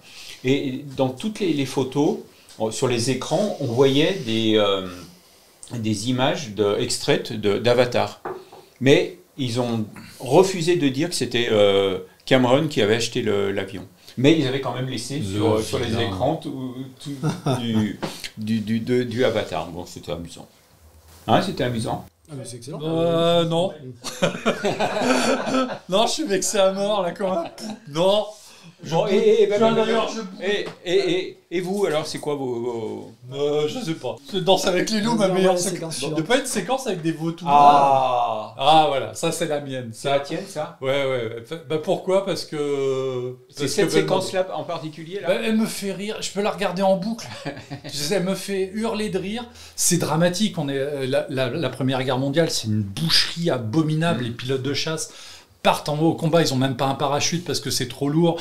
Enfin, ils meurent brûlés vifs dans leurs avions. C'est une boucherie dégueulasse. Et Gérard Roudy débarque, il met Bébel, ils font une scène, c'est tourné à La Ferté-Alais avec les avions de La Ferté. Et là, il y a des dialogues, c'est pas du Audiard, mais c'est aussi bon que du Audiard. Alors, monsieur Chevalier, avec un K comme Capoute, non, avec un C comme connard. Moi, désolé, depuis 5 minutes, t'es un ancien combattant. À chaque fois, j'explose de rire parce que c'est drôle. Voilà. Donc on est dans l'As des As. Et on est dans l'As des As de Gérard Roudy, qui est pas un film aéronautique, mais dans lequel il y a beaucoup d'avions. Oui, il y a beaucoup d'avions, oui. Les deux personnages sont deux pilotes. C'est un peu inspiré de la relation qu'il y a pu avoir, par exemple, entre Göring et René Fonck après la Première Guerre mondiale, où les anciens adversaires ont été amenés à se côtoyer et à sympathiser avec, pour René Fonck, des conséquences qui ont été un peu dures à la fin de la guerre, puisqu'il avait servi un peu d'entremetteur pour l'organisation de la conférence de Montoire, et ça lui a été reproché à la Libération. Il a été emprisonné, mais il a été libéré sans procès et sans condamnation, parce qu'il n'y avait rien à lui reprocher. Il était juste copain avec son ancien adversaire, qui était Hermann Göring, qui était donc devenu numéro 1 de la Luftwaffe. Voilà. Et Gérard Roudy s'empare de cette histoire-là et la détourne, la triture et nous donne des personnages. Belmondo, que tu te fais jouer n'importe quoi, il est drôle, ou pas d'ailleurs, parce qu'il a fait quelques rôles tragiques. Puis il a un tel talent. Moi, c'est une scène, je la regarde en boucle. Elle me fait rire. Comme on peut se passer les tontons flingueurs jusqu'à plus soif. Moi, il y a quelques séquences comme ça dans le film où quand il part en Bucker, soi-disant à Munich, et où il saute en parachute, il y a quelques images du Bucker en vol qui sont juste d'une poésie extraordinaire. Le film n'est pas un grand film, mais c'est un divertissement très honnête. Mais cette séquence-là, avec un cas comme Capoute. Voilà, il y en a plein d'autres, mais celle-là... tiens, revoilà J.B. Barbeau, dont on parlait tout à l'heure, Schwarzenegger et son arrière dans True Lies. Bon, bien sûr. Oui, c'est marrant. C'est une bonne séquence. Je ne sais plus qui m'a dit... je crois que c'est Franck hier qui m'a dit... Non, c'est J.B. Jean Barbeau, la séquence d'ouverture du film de 1970, Catch 22... alors j'ai bouffé le nom du réalisateur. C'est une vingtaine de B-25 qui décollent pour une mission pendant la Seconde Guerre mondiale. Le réalisateur, il a posé sa caméra, il a fait décoller les 20 B-25, des vrais B-25. Il y a juste le son réel des B-25 qui décollent, ça dure 3 minutes, c'est hallucinant. Et ça, le son, un bruit. Voilà, c'est encore une belle séquence aéronautique, dans un film qui est un peu plus aéronautique. Mais la séquence en elle-même, elle vaut vraiment le coup d'œil. Ouais. Et Franck May qui nous dit, deuxième meilleure séquence, la gestion de panne dans Écrit dans le ciel. La seule fois où j'ai vu un pilote de cinéma mettre une hélice en drapeau et une richesse sur étouffoir en prenant les bonnes manettes dans le bon sens. On peut parler aussi de Tom Cruise dans le film où il est Hot Shot. Non, mais quand il est trafiquant de drogue, là... Ah oui. Risky Business ? Non, c'est autre chose, non. Celui où il vole... Barry Seals. Oui, voilà. Et comme Tom Cruise est pilote, quand il est aux commandes de l'avion, ça semble réaliste. Et il y a de belles scènes aéronautiques aussi avec des avions légers, Piper Aero Commander notamment, par exemple. Donc, et toi, pour finir, Thierry ? Oui, un extrait de James Bond 007 Spectre. Ouais. Avec... alors j'espère que l'avion va arriver bientôt. Oui, parce que là, il y a moyen d'avion. Donc... Vol bas. Ah ouais. Vol bas. Ah ouais. Ah donc, si, alors, ils le regardent dans le ciel, là, ils sont inquiets. Ça y est, il arrive. Brayton Norman Islander. Donc avion britannique, bien sûr. Qui est en train de renaître une nouvelle jeunesse. Puisqu'il s'agit d'un agent au service de Sa Majesté. Et là, c'est réaliste parce que c'est vrai que l'avion peut voler à des vitesses très basses. On voit, il a les volets sortis, là. Et ça, oui, je pense qu'on peut le faire. Et alors, une scène qui m'a éclaté, alors j'espère que c'est seulement dans quelques secondes. Ça se passe dans une forêt. Et on attend impatiemment que l'avion arrive dans cette forêt. Et j'ai eu quelques secondes de frisson. Voilà, on y arrive. Je vous laisse deviner la suite. Je sais pas, il prend un martini voilà. avec une olive au shaker. C'est c'est lequel, James Bond 007 Spectre. Voilà, et j'ai eu quelques secondes de frisson quand l'avion plonge entre les arbres. Et alors, malheureusement, après, l'avion, il lui arrive vraiment des malheurs. Ah ouais, Mais ça a l'air d'être filmé. Voilà, le moment où il nous fait du pilotage de précision entre les arbres et Et le ben bras voilà. du sol, Et ben il faudra J'ai aller au trouvé ça cinéma excellent. pour le voir. Il faudra aller au cinéma. pour le voir ou le revoir. C'était nos séquences préférées. Ouais. Voilà. Ah, on aurait pu faire une émission rien que sur ces séquences. On aurait pu en sortir d'autres. hein. Oui. Mais on a un programme. On est une émission sérieuse. On a Oui. un programme à respecter. Et va Martin finir et Johan, maintenant. nous avons maintenant un... C'est un quiz que nous avons ? Oui, un quiz. Le quiz. Ouais, mais enfin, il paraît qu'il n'y a rien à gagner. Enfin, Alors, il n'y a rien à gagner. Et alors, on est une émission sérieuse, mais alors, moi, c'est un quiz sur des films. ouais. Alors, c'est plutôt des films assez connus, mais alors, par contre, je les ai vus il y a longtemps, donc je me rappelle plus vraiment le pitch, mais enfin, je vais essayer quand même. Ouais. Alors, le premier, alors c'est un épandeur. Il est à la cool, là, dans son champ. Il est en train de gazer dans son coin, tout ça. Et il y a un jogger qui arrive. Ah Il y a oui. un mec qui est en train de courir, comme ça. Donc, le gars, il décide Un de film lui en dire- noir et blanc. alors, moi, je crois pas avoir vu en noir et blanc, mais en tout cas, le gars, il arrive comme ça, il se met à côté de lui, avec son avion en rasemote, il lui dit « Ouais, pas dans mon champ, tout ça. » Le gars, il continue à courir, donc il revient, il lui fait « Hey, pas dans mon champ. » Il revient comme ça, et au bout d'un moment, à force de revenir comme ça, le mec, il va se planquer comme ça sous un bus ou un truc comme ça, et lui, il arrive pour lui dire, et... Il me semble que c'est Ou un un camion. camion citerne. Ah, ou peut-être Ouais, un et camion, ça fait là, boum. ça fait longtemps que je l'ai pas vu. Oui, ça fait. Il faudrait réviser. Et, ouais. Alors, j'ai le nom du réalisateur et j'ai un trou sur le. Et Le réalisateur, le nom, C'est ça un commence par Britannic, ça commence par Alfred. un H. C'est Ouais. comme Alfred. H. Hein, Alfred Ah ouais, H. donc, ouais, et c'est quoi le film? Le film, c'est. Je peux le dire Oui, Ouais. bah oui. La mort aux trousses. C'est ça. C'est un Et truc, alors, le but, effectivement, au début, je me suis dit non, mais c'est Planes, c'est- Ah ouais. l'avion d'épandage. La mort au- Oui, pardon, est-ce qu'on connaît le titre en anglais de la mort au Oui, trou? North Moi, je connais by pas. Northwest. Non, c'est pas Northwest. North by Northwest. Ouais. Ah oui, rien à voir avec la mort aux trousses. Rien à voir, ouais. Non. D'accord. Alors, le deuxième film, attention, alors c'est un épandeur. Encore. Ouais, mais alors le gars il est à la cool dans son champ, mais il aime un peu trop l'alcool, donc il est dans le mauvais champ. Mais enfin bon, ça c'est pas très je l'ai. important dans l'histoire. Le gars en fait il est convaincu qu'il a été enlevé par des extraterrestres et quand les extraterrestres y reviennent, on lui file un F-18 pour qu'il aille sauver le président. Enfin je me rappelle plus. Il y a de Et- bonnes scènes aéro. La scène d'ouverture avec l'épandage, elle est pas mal hein, dans Mais ce, ouais. dans ce Mais oui, film. justement, mais c'est quel film justement? Moi, C'est ça que je sais. Independence Day. Ah ouais, c'était ça, ouais, merci.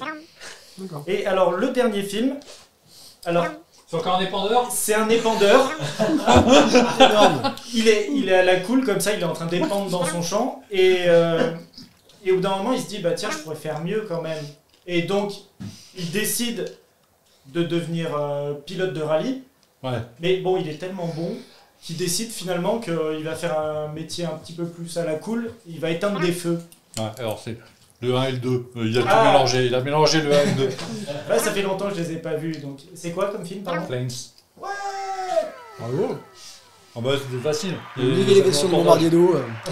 Ouais, mais alors, justement, Planes 2, sur les bombardiers d'eau, il est pas mal. Autant le 1, il est très oubliable et direct ou aux vidéos, enfin vraiment pas grand intérêt. Le 2, il y a des trucs intéressants. Il est pas parfait, mais il est pas mauvais. Firefox, oui, alors celui-là, je l'ai vu il y a très longtemps. Je pense que c'est une bonne daube. Je pense que ça fait partie des. Ça pourrait être dans la rubrique suivante. Hein. Ouais. C'est une belle daube, ça. Ouais. Et la rubrique suivante, Qui c'est est le des film films qu'on n'a détesté. pas aimés. Enfin, Et qu'on oui. aime détester. Ou on va aimer en dire du mal. Ouais. Alors vous allez peut-être me détester, mais mon film détesté, ce sont les merveilleux fous volants dans le rôle de machine. Eh bien, je suis pas d'accord. Ah oui, alors là, on te déteste. Ah, là. mais alors là, comment on peut dénigrer un chef-d'œuvre pareil? J'ai- Mais nous, la musique du générique, quoi. Ça c'est c'est pas c'est la plutôt, bande-annonce. C'est la bande-annonce. C'est la bande-annonce, c'est la bande-annonce. Ouais. C'est la bande-annonce Ouais. de quoi? Et ben du film. Ouais, c'est bon. Hein. Ouais. Non, moi, c'est Moi, le côté j'ai- des inventeurs tournés en ridicule qui font vraiment n'importe quoi, n'importe comment. Ah oui, mais... Voilà. Ça m'agace en Ah permanence. voilà. Moi j'ai failli le mettre dans mon. Ah mais même J'ai la failli le musique mettre est dans géniale. mon meilleur film. Alors moi j'ai trouvé ça. Alors c'est un vieux film De la fin des Qu'on- années 60, hein. qui passait à la télévision régulièrement Ouais, à Noël. Tout à fait, ouais. Et moi j'ai vu un paquet de fois à Noël parce qu'on n'avait pas de magnétoscope, on n'avait rien du tout. Et je fallait attendre la télévision. Et comme il n'y avait qu'une chaîne, et puis après il n'y en avait que deux, on n'avait pas bien le choix, mais c'était toujours avec plaisir qu'on le retrouvait. J'étais persuadé qu'il était en noir et blanc, ce film. Bah non, ouais. bah même gamin, moi, il m'amusait qu'à moitié. Ah ouais, Je ouais. trouvais ça. Alors que le duel ballon Non, n'importe contre quoi. tromblon, ça te fait pas rire. Bah non, Oh, je trouvais ça trop c'est gros. culte. Non, je trouvais ça trop gros. Mais alors, c'est le film parodique des années 60, ça n'a ni queue ni tête, ça n'a pas de fondement scientifique, mais ils sont dû s'éclater à tourner ça, c'est pas possible Ah autrement. oui, ça, eux, ils ont dû s'éclater. Oui. Comment on ne peut pas aimer ce film, quoi. C'est tout ce qu'on aime dans l'aviation, on prend des avions, on va se balader, il y a des filles qu'on trouve dans les bottes de foin. Ça, c'est le pilote, C'est le pilote français, c'est Cassel. Cassel. Jean-Pierre Cassel. Voilà, il y a Et tout qui- qui est bon. Puis les petites.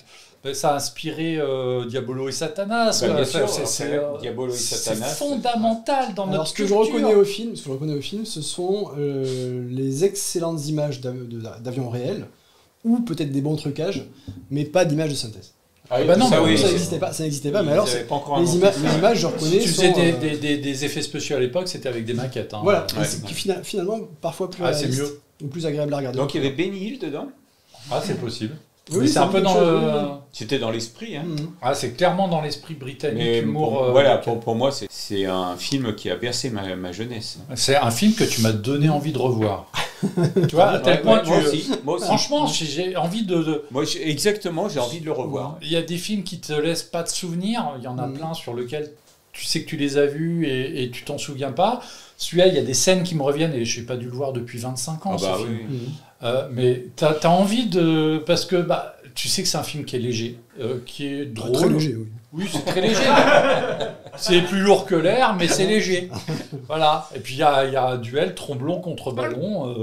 C'est Ah, culte. non, et puis, Voilà. puis voilà, il y a des mauvais la joueurs, musique. il y a des tricheurs, il y a. Et la musique. Cette chanson, elle est entraînante. Ouais.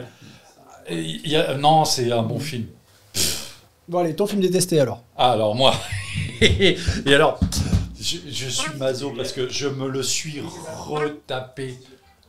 C'est pas la bonne bande-annonce, je pense pas. Si, c'est la bonne. Alors, ça s'appelle Les Aiguilleurs. C'est un film de Mike Nichols qui a été tourné au début des années 2000. D'ailleurs, il y a des scènes au-dessus de New York quand on voit les Twin Towers. C'est un film qui sert à rien. C'est un film qui est vain. Il y a une histoire, on s'en fout. Et ça présente les aiguilleurs du ciel comme des mecs complètement tarés et c'est pas cohérent.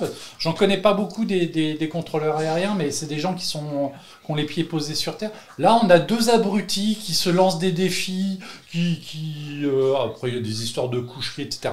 Mais il y a un moment magique. Il y a dans tous les films, tu as un moment magique. Il y a un moment, tu as le John Cusack qui croise Angelina Jolie, qui est la femme de son rival. Et il va se l'envoyer un peu plus tard, mais il la drague d'une façon que j'ai trouvée extraordinaire. Il va la voir et il la regarde et il lui fait « Et à part les tatouages, vous aimez quoi dans la vie ?» Et je trouve ça... Voilà. C'est vous dire le niveau du truc quand même. Non, c'est mauvais. Franchement, c'est mauvais. Je l'ai regardé la semaine dernière. J'ai décroché avant la fin. J'étais dans mon canapé. Non, au passage, vous remarquerez quand même que les chroniqueurs de Jump Seat s'impliquent et travaillent et préparent les émissions parce que s'obliger à regarder un film qu'on n'aime pas, c'est quand même. J'avais acheté le DVD à l'époque. En plus, regardez, c'est mon DVD à moi. Je l'ai pas revendu, mais je l'avais pas regardé depuis longtemps. Personne ne te l'achèterait. Hein. Alors, il est à vendre. Écoutez, alors on va faire un truc. Il est à vendre, 2 €, dédicacé par moi-même. Faites vos offres.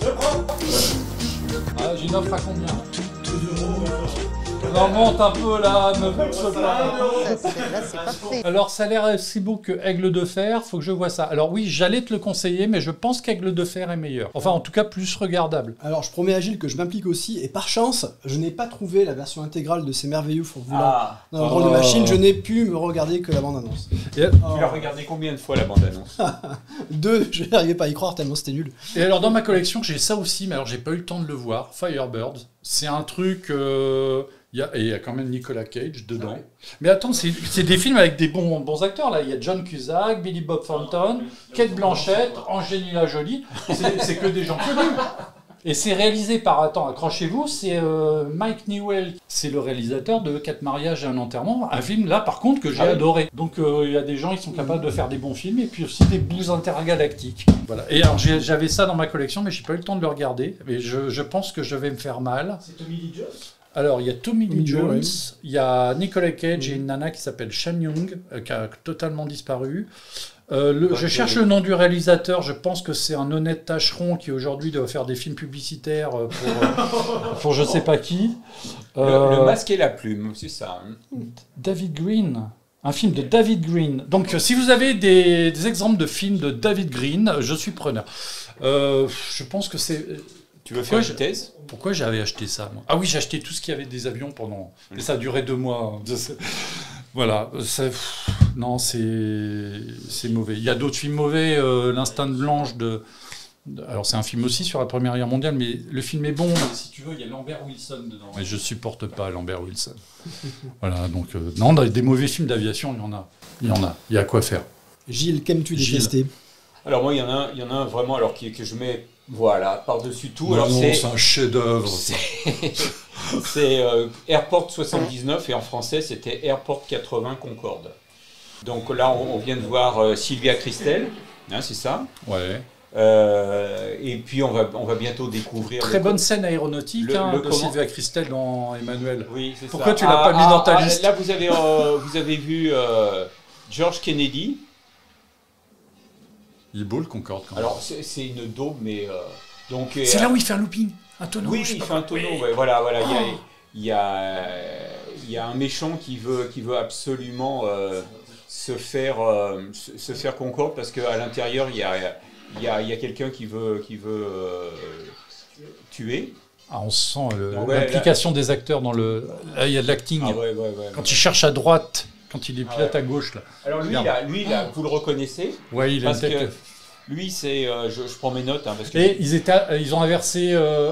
C'est bon aussi. Donc c'est George Kennedy, l'acteur, et c'est lui qui jouait Joe Patroni. C'est dans toute la série des Airports, et notamment le premier, c'est lui qui s'occupe de la sécurité de l'aéroport qui est pris par la neige, tout ça. Mais il me semble qu'il n'est pas mauvais le premier. Oui, le premier est très bon, mais tous les suivants étaient des daubes. Et ça, c'est le 4e. Et c'est... c'est extraordinaire. Ah, puis surtout, on sent que c'est... il y a des moyens pour les effets spéciaux, là. Tu m'étonnes qu'après, tu fais... y a-t-il un pilote dans l'avion? C'est facile, quoi. J'en reste sans voix. Je crois que j'ai je pense que c'est un film. La palme. Hein. Ah non, mais c'est un film. Ah oui. Là le crash là, sur la piste de ski. Ah non, mais je pense que tu mets 3-4 personnes, une bière, et tu te le regardes en temps réel, et tu fais les... On va faire ça comme émission. On va se le regarder dans l'intégralité avec nos commentaires à nous. Ça va être violent. Voilà. Oh, ça va être violent. Pour plomber un peu l'atmosphère, on est le 25 juillet. Le 25 juillet, donc il y a tout juste 23 ans, le Concorde se crachait à Gonesse. Voilà. Donc, drôle, ça. Donc voilà, ça c'est moins drôle. Il y a un film un peu aéronautique aussi, pas très ancien, Indianapolis. Alors c'est sur l'histoire du bateau qui a amené la bombe atomique à Tinian, je crois, là où l'Enola Gay est parti. Ils ont fait, parce que le bateau a livré la bombe, il a été torpillé par les Japonais, et les survivants ont été retrouvés que des jours et des jours après, il y a eu beaucoup de victimes bouffées par les requins. Et il joue dans ce film, et le film, autant l'histoire est forte, Elle a un petit lien aéronautique, hein, parce qu'on parle et puis il y a des avions de sauvetage, Catalina, etc. Mais le film est mou. Mais mou. Oh là là là là, quelle horreur. Bon, bref, voilà. Oui, là aussi, un échec patenté de Nicolas Cage. Il y a Monsieur Chauve-souris qui nous parle des ailes de l'enfer, oui, effectivement. L'Empire du Soleil, c'est plutôt un bon film quand même. Oh bah c'est un Spielberg. Film. C'est un Spielberg, c'est un très bon film. Ouais. Qui est pas repassé à la télé depuis... ça fait 25 ans que je ne l'ai pas vu non plus, celui-là. Ça parle de quoi? C'est alors un enfant qui se retrouve en Chine pendant l'invasion du Japon en 40-41. Voilà. Et c'est son périple pour rejoindre sa famille, je crois. Et le film est très dur. C'est du Spielberg dur. Hein. C'est pas un film pour les enfants. Là. On n'est pas dans E.T., on est plus proche de la liste de Schindler. Là. Exactement. Ouais. Et donc à la fois c'est un film sur l'enfance et un film sur l'aviation, mais surtout sur l'enfance. Et c'est quand on a vu le dernier film de Spielberg là, qui est sorti récemment, là dont j'oublie le. Fabelman. Voilà, Fabelman. Ce film permet de se dire ah ouais, dans tel film, voilà pourquoi il a écrit ça, voilà pourquoi il a réalisé comme ça. C'est le puzzle, c'était la dernière pièce du puzzle, j'ai trouvé ce film. On comprend tout Spielberg à travers ça. Moi, c'est un de mes réalisateurs préférés. Il a fait le seul film potable sur les bombardiers d'eau, c'est lui, quoi. Parce que voilà, mais c'est incroyable. Ce que je dis, c'est un mauvais film de Spielberg, ça se regarde plus facilement que certains chefs-d'œuvre d'autres. Alors, Frank pardon. Alors, Les ailes de l'enfer avec Nicolas Cage, avec un beau C-123, un film... mauvais, on peut le dire aussi, c'est mauvais. Et l'introduction de Pearl Harbor de Michael Bay, plus jamais ça. Alors, l'hypothèse de Franck, et c'est la même que moi, c'est que le film Pearl Harbor de Michael Bay est un très très bon film sur le raid de Doolittle. Sauf qu'il y a une introduction de 2 heures sur la bataille de Pearl Harbor qui n'a ni queue ni tête. Si tu prends la dernière demi-heure du film sur le raid Doolittle, la mise en scène est géniale, l'histoire est parfaitement respectée, il fait décoller des vrais B-25 d'un vrai porte-avions. Donc là, c'est vraiment un film aéronautique digne de ce nom, alors que dans toute la première partie, tu as des P-40 qui volent comme des X-Wing. Mais ça n'a ni queue ni tête, c'est aberrant et c'est mal réalisé. Je comprends pas ce film. Donc je comprends mieux la remarque antérieure de Frank May sur le film. Rappelle-nous ce que c'est le Raid Doolittle. Alors Doolittle, c'est un ancien pilote de course américain des années 30, rentré dans l'US Air Force, et qui organise en avril 1942 un raid de représailles après Pearl Harbor, en faisant décoller des B-25 du porte-avions USS Hornet pour aller bombarder Tokyo. Un raid qui, sur le plan tactique, stratégique, a un effet zéro, mais par contre qui montre aux Japonais qu'ils ne sont pas à l'abri de bombardement, et qui a eu pour conséquence aussi de booster un peu le moral aux États-Unis, qui s'étaient fait piller, ils avaient perdu les Philippines, Pearl Harbor bombardé, Midway, la bataille de Midway arrive. Donc on est sur la période où le Japon a la main mise sur le Pacifique, et il y a je crois que c'est 18 B-25 qui décollent, ou 15 B-25, avec 2 bombes chacun, qui décollent du Hornet, qui vont larguer leurs bombes sur le Japon, et certains vont se perdre en Chine, etc. Enfin, il n'y en a aucun qui revient. De toute façon, voilà, c'était une mission aller simple. Exactement. Déjà, c'était des avions qui n'étaient pas capables normalement de décoller, qui n'étaient pas faits pour aller sur des porte-avions. Pas du tout. Et donc, et puis en avoir autant sur les mêmes porte-avions, sur le même pont d'envol, et de décoller tous en même temps. En plus, ils ont dû partir. Il y en a quelques-uns qui ont réussi à se poser en Chine, qui était donc l'ennemi du Japon, mais ils ont quand même été faits prisonniers. Et il y en a d'autres qui se sont écrasés. Et donc, il y a eu des survivants. Il y a eu des survivants, et mais ils savaient que c'était un vol sans retour. En fait, l'objectif était de se poser chez les alliés chinois, chez Chiang Kai-shek. Tous n'ont pas pu réussir. Certains qui sont tombés entre les mains des Japonais ont été purement et simplement exécutés, comme criminels de guerre, parce que voilà, c'est comme ça. Mais ça, c'est bien dit dans la fin du film de Michael Bay, alors que sur toute la partie Pearl Harbor, c'est du n'importe quoi. Voilà. Avec l'idée de départ était d'aller atterrir pour aller en Chine. Bon, alors les raids, des raids comme ça, il y en a eu après pendant la Seconde Guerre mondiale. Ceux qui partaient d'Angleterre, qui se posaient en Russie, par exemple. Mais c'était dans d'autres. Parce que là, l'idée, c'était que le porte-avions se rapproche le plus possible du Japon pour pouvoir permettre justement aux avions d'aller larguer leurs bombes sur Tokyo et de revenir en Chine. Le problème, c'est que le porte-avions, il y a problème de météo, trucs comme ça, il n'a pas pu s'approcher des côtes. Et puis surtout, ils ont été repérés par... En fait, ils ont croisé un navire japonais, un navire de pêche. Et dans l'impossibilité de savoir si le navire de pêche avait une radio pour prévenir les Japonais que il y a un porte-avions très près des côtes japonaises. Donc ils ont lancé le raid avec quelques heures d'avance. Et les quelques heures qui ont été perdues, c'était quelques centaines de kilomètres d'autonomie en moins pour les B-25. Ce qui a compliqué énormément la tâche. Mais ils sont partis. Et il y a des images, ça a été filmé. Le décollage des B-25 du Hornet, c'est exceptionnel. Et pour le film de Michael Bay, ils ont réellement refait décoller un ou deux B-25 d'un porte-avions de la même époque, dans des conditions... Alors, je ne sais plus exactement comment ils ont fait, mais la scène, elle est... on comprend les enjeux de l'époque. Et cette partie-là du film est extrêmement bien réussie. Comme la partie où un des héros va combattre en Angleterre avec les Eagle Squadron, cette partie-là aussi est pas mal. Alors, on a présenté cet hiver sur le plateau de Jump Seat une bande dessinée B-25, ça s'appelle, et justement qui raconte ce raid. C'est de Nolan, et le dessinateur c'est... j'oublie son nom, mais Jean va sans doute m'aider. J.B. Barbeau qui nous dit que le dernier Doolittle Raiders, le dernier des Doolittle Raiders est mort récemment. Et donc si J.B. Barbeau peut nous aider sur le nom que nous cherchons. Ça vous dit de parler aussi d'un film qu'on aimerait voir? On aimerait voir. Ouais, tiens, ce serait bien si Pardon, j'ai touché le micro.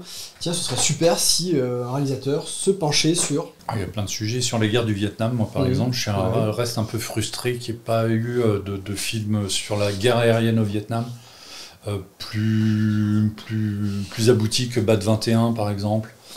Je crois qu'il y a Glover, celui qui joue dans L'Arme Fatale, qui joue un des pilotes. L'histoire, c'est un pilote de Sky Warrior, je crois, qui s'éjecte sur le Vietnam. Et il va essayer de rejoindre les lignes alliées en étant guidé par un pilote qui se trouve à bord d'un FAC, Forward Air Controller, un avion léger qui fait de la reconnaissance et de la désignation de cible. Et ils vont arriver à trouver un moyen de se communiquer des informations en code, parce que le pilote qui est tombé est un lieutenant-colonel et qui a des secrets, qui connaît plein de secrets. L'histoire est vraie à la base.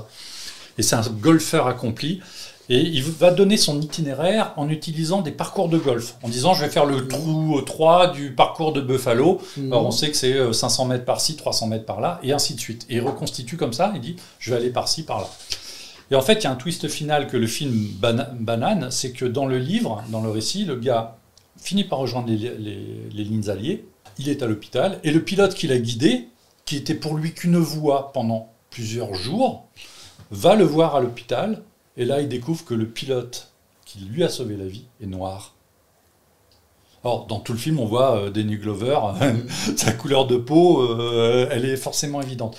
Et le twist final du bouquin, le film ne peut pas le rendre. Et c'est dommage. Ah oui.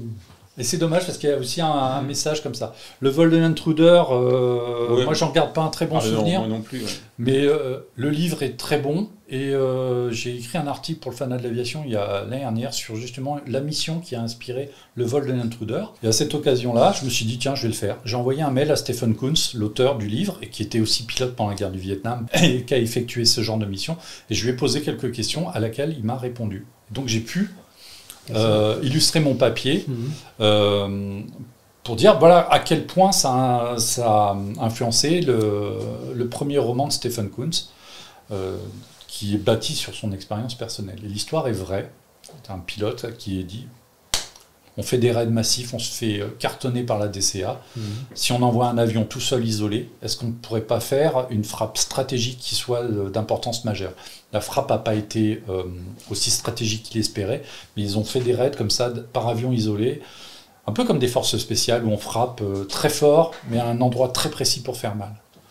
Et tout ça, c'est l'histoire du roman qui est mal traduit en français, il faut le lire en anglais. La traduction française, elle est abominable, mais l'histoire est fabuleuse. Et le roman est exceptionnel, et le film, par contre, moi, je n'en garde pas un très bon souvenir. Et redis-nous le titre. The Flight of the Intruder, le vol de l'intruder. Vol de l'intruder. Ça se passe sur Assassin's Intruder, évidemment. Gilles, un film que tu aimerais voir, une histoire que tu aimerais voir portée à l'écran, un thème... Comme ça, non, Alors, qu'est-ce que tu penserais de... Ah oui, des hommes bleus, suggère Martin. Les Schtroumpfs à la piscine, ça a déjà été fait. Alors, qu'est-ce que vous diriez d'un film qui reprendrait l'histoire du... Alors, on parlait du miracle de l'Hudson avec Sully, on pourrait parler du miracle du QF-32. Ce vol d'un A380 qui, au départ... Alors, il était à destination de Singapour, mais au départ de l'Australie, je ne sais plus quelle ville. Ah, la 380 où le moteur a explosé, là. Où le moteur a explosé, et la gestion de l'incident. T'as plusieurs gros accidents comme ça qui auraient pu faire de très bons films. T'as le Gilmy Glider, le 767, qui n'avait pas eu assez de carburant, et qui s'est posé en vol plané sur une piste désaffectée où il y avait des courses de voitures, je crois, ce jour-là. Et t'as le Air Transat qui s'est posé aux Açores aussi. Qui est arrivé une aventure équivalente. Ouais. Ça, il y a des histoires aussi sur lesquelles le cinéma aurait pu s'en emparer. En termes de complexité, donc qui serait capable de tenir la durée du film. Ça. Je pense que le QF-32, ce vol de Qantas, un 380, où le capitaine... alors il porte un nom français d'ailleurs, enfin son nom de famille d'origine française, c'est Champion de Crespigny. J'ai oublié son prénom. Très bon conférencier d'ailleurs. Donc, ayant vu la conférence, ayant lu le bouquin, je me dis, ça ferait un super film. C'est ça, ils étaient, je crois, 5 commandants de bord. Dans le cockpit, oui, parce que c'était un jour où il y avait un contrôle en vol, quelque chose comme ça. Les écrans passaient à vitesse grand V pour dire tout ce qu'il y avait comme erreur. C'est le principe d'Airbus, annoncer les erreurs, et puis ils n'avaient pas le temps de lire. Il y avait chacun des commandants de bord qui disait il n'y a plus rien qui marche, ici on vient de perdre ça, ici on a un truc. À un moment, il a arrêté tout le monde et il a dit bon, alors maintenant on se concentre sur ce qui fonctionne. Et c'est ce qui les a sauvés. C'est que il a dit bon, on inverse la logique. On inverse se concentre la logique. sur ce qui fonctionne. Ça a été extraordinaire. C'est un peu... Une belle leçon. C'est le commandant de bord, prendre des décisions. Piloter, c'est prendre des décisions. Et c'était en quelle année déjà l'incident? C'était fin des années 2000, non? Ou début des années 2010? Ah non, 2010. Je crois que c'est avant. Sur le chat, si vous avez la date de l'incident... QF-32. Alors en attendant, Franck May qui nous dit, en fait, avec un bon scénariste à l'adaptation, la BD Brombaud de Koeninger pourrait faire un bon film sur le Vietnam. Et comment Arrighi a convaincu les pompiers de tester le Catalina, ça pourrait faire un film aussi. Ah oui, qui note, Franck May qui note, Sully a réagi un peu comme ça. Tu peux rester concentré quand on te met ça. C'est spécial pour Jean Barbeau, ça arrive. Jean, c'est la dédicace de Martin qui vient de faire à l'instant. Alors, quiz, si vous reconnaissez l'avion, vous nous le dites. C'est un beluga, non? Je sais pas. C'est un avion d'un film de Nicolas Cage. Non, je déconne. Ah, Franck May, merci. 4 novembre 2010. Donc l'incident du QF-32. 2010, tu vois, j'étais pas loin. 4 novembre 2010, oui, et puis on pourrait imaginer un film sur l'Air France, sur un A380 d'Air France, qui a eu aussi... Goose Bay. Goose Bay, c'est ça, qui a eu aussi un gros problème de moteur. Il y a plein d'histoires d'aviation qui pourraient faire des bons films. De l'incident et des passagers d'ailleurs, aussi la gestion. Mais là, ça pourrait être intéressant, effectivement. Mais bon, tenir 1h30 avec, je sais pas. Il y en a qui réussissent avec le miracle de l'Hudson, donc... Et puis bon, sans rajouter des trucs, vraiment en restant dans le cœur de l'histoire. C'est pour ça que ce film est formidable pour ça. Il y a des gars qui te font des films de 2h20, il y a une demi-heure en trop là, qu'est-ce que tu nous as fait? Il y a un bouquin, j'aurais bien aimé, alors il va être très compliqué à mettre en film, mais c'est Un bœuf dans le cockpit. Ah oui. Qui est l'histoire d'un gars qui était aux Antilles, qui a fait sa petite compagnie aérienne et qui a sillonné les Antilles avec un DC-3, mais en faisant des vols qui n'étaient pas toujours légaux, puis Et avec plein d'aventures. C'était bon, pas facile à mettre en scène parce qu'il y a beaucoup d'histoires, mais autour de ce genre d'aviation aussi, je pense qu'il y a plein de sujets qui pourraient être abordés, des aventuriers quelque part. Moi j'aurais adoré quelque chose sur la conception de l'Antonov. Alors le plus gros, celui qui a été détruit, c'est le 225. 225. Ouais, sur l'histoire de sa conception. Oula, c'est un reportage, c'est pas un film. Il y a sûrement des ressorts dramatiques. Je sais pas pourquoi. Bon, À la fin est dramatique. Sans aller jusqu'à la fin. Je suis sûr que dans une histoire comme ça, il y a forcément des ressorts dramatiques. On nous propose aussi, Franck May, le type qui a posé son 172 à Moscou. Ah oui, c'était Mathias Rouste. Mathias Rouste. À la fin des années 80. Sur la place rouge. Il faudrait pas qu'il y ait en ce moment. Il faudra reconstituer en studio.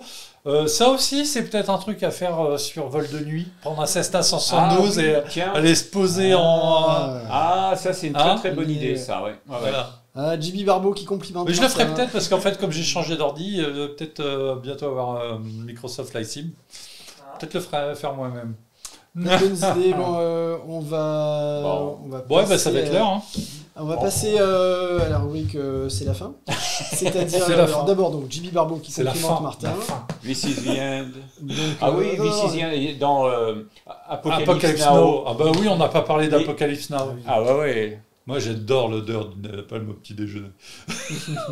Les hélicos là. Oui, quand même. Il faut qu'on lise en entier quand même le commentaire de JB Barbeau qui veut un tirage du dessin de Martin. Il l'adore et ça ressemble à un Fiat G50. Oui, mais c'est pas fait exprès. Alors, il y a un film dont on n'a pas parlé, que nous nommerons pas, puisque Jérôme Bonnard n'est pas avec nous aujourd'hui. Donc, on reparlera peut-être un jour de ce film qui n'a jamais existé. Que certains croient connaître, mais qui n'a jamais existé. Et alors maintenant, puisqu'ils ont été raisonnables, on va parler de gens raisonnables. Alors, qui a été raisonnable avec ses popcorn? Eh bien, pas moi. On remercie le chat, on remercie le chat, on remercie les viewers. Merci infiniment, Johan et Martin. Il y a le chat. Il y a tout qui se décroche, il est temps de partir en vacances. Merci Johan et Martin pour la technique impeccable. Merci au chat d'avoir été actif. Rendez-vous le 5 septembre à midi au plus tard. Et bien sûr, d'ici là, vous aurez suivi l'actualité aéronautique sur Aérobuzz. Ciao. Merci à tous. Bonne soirée. Ciao.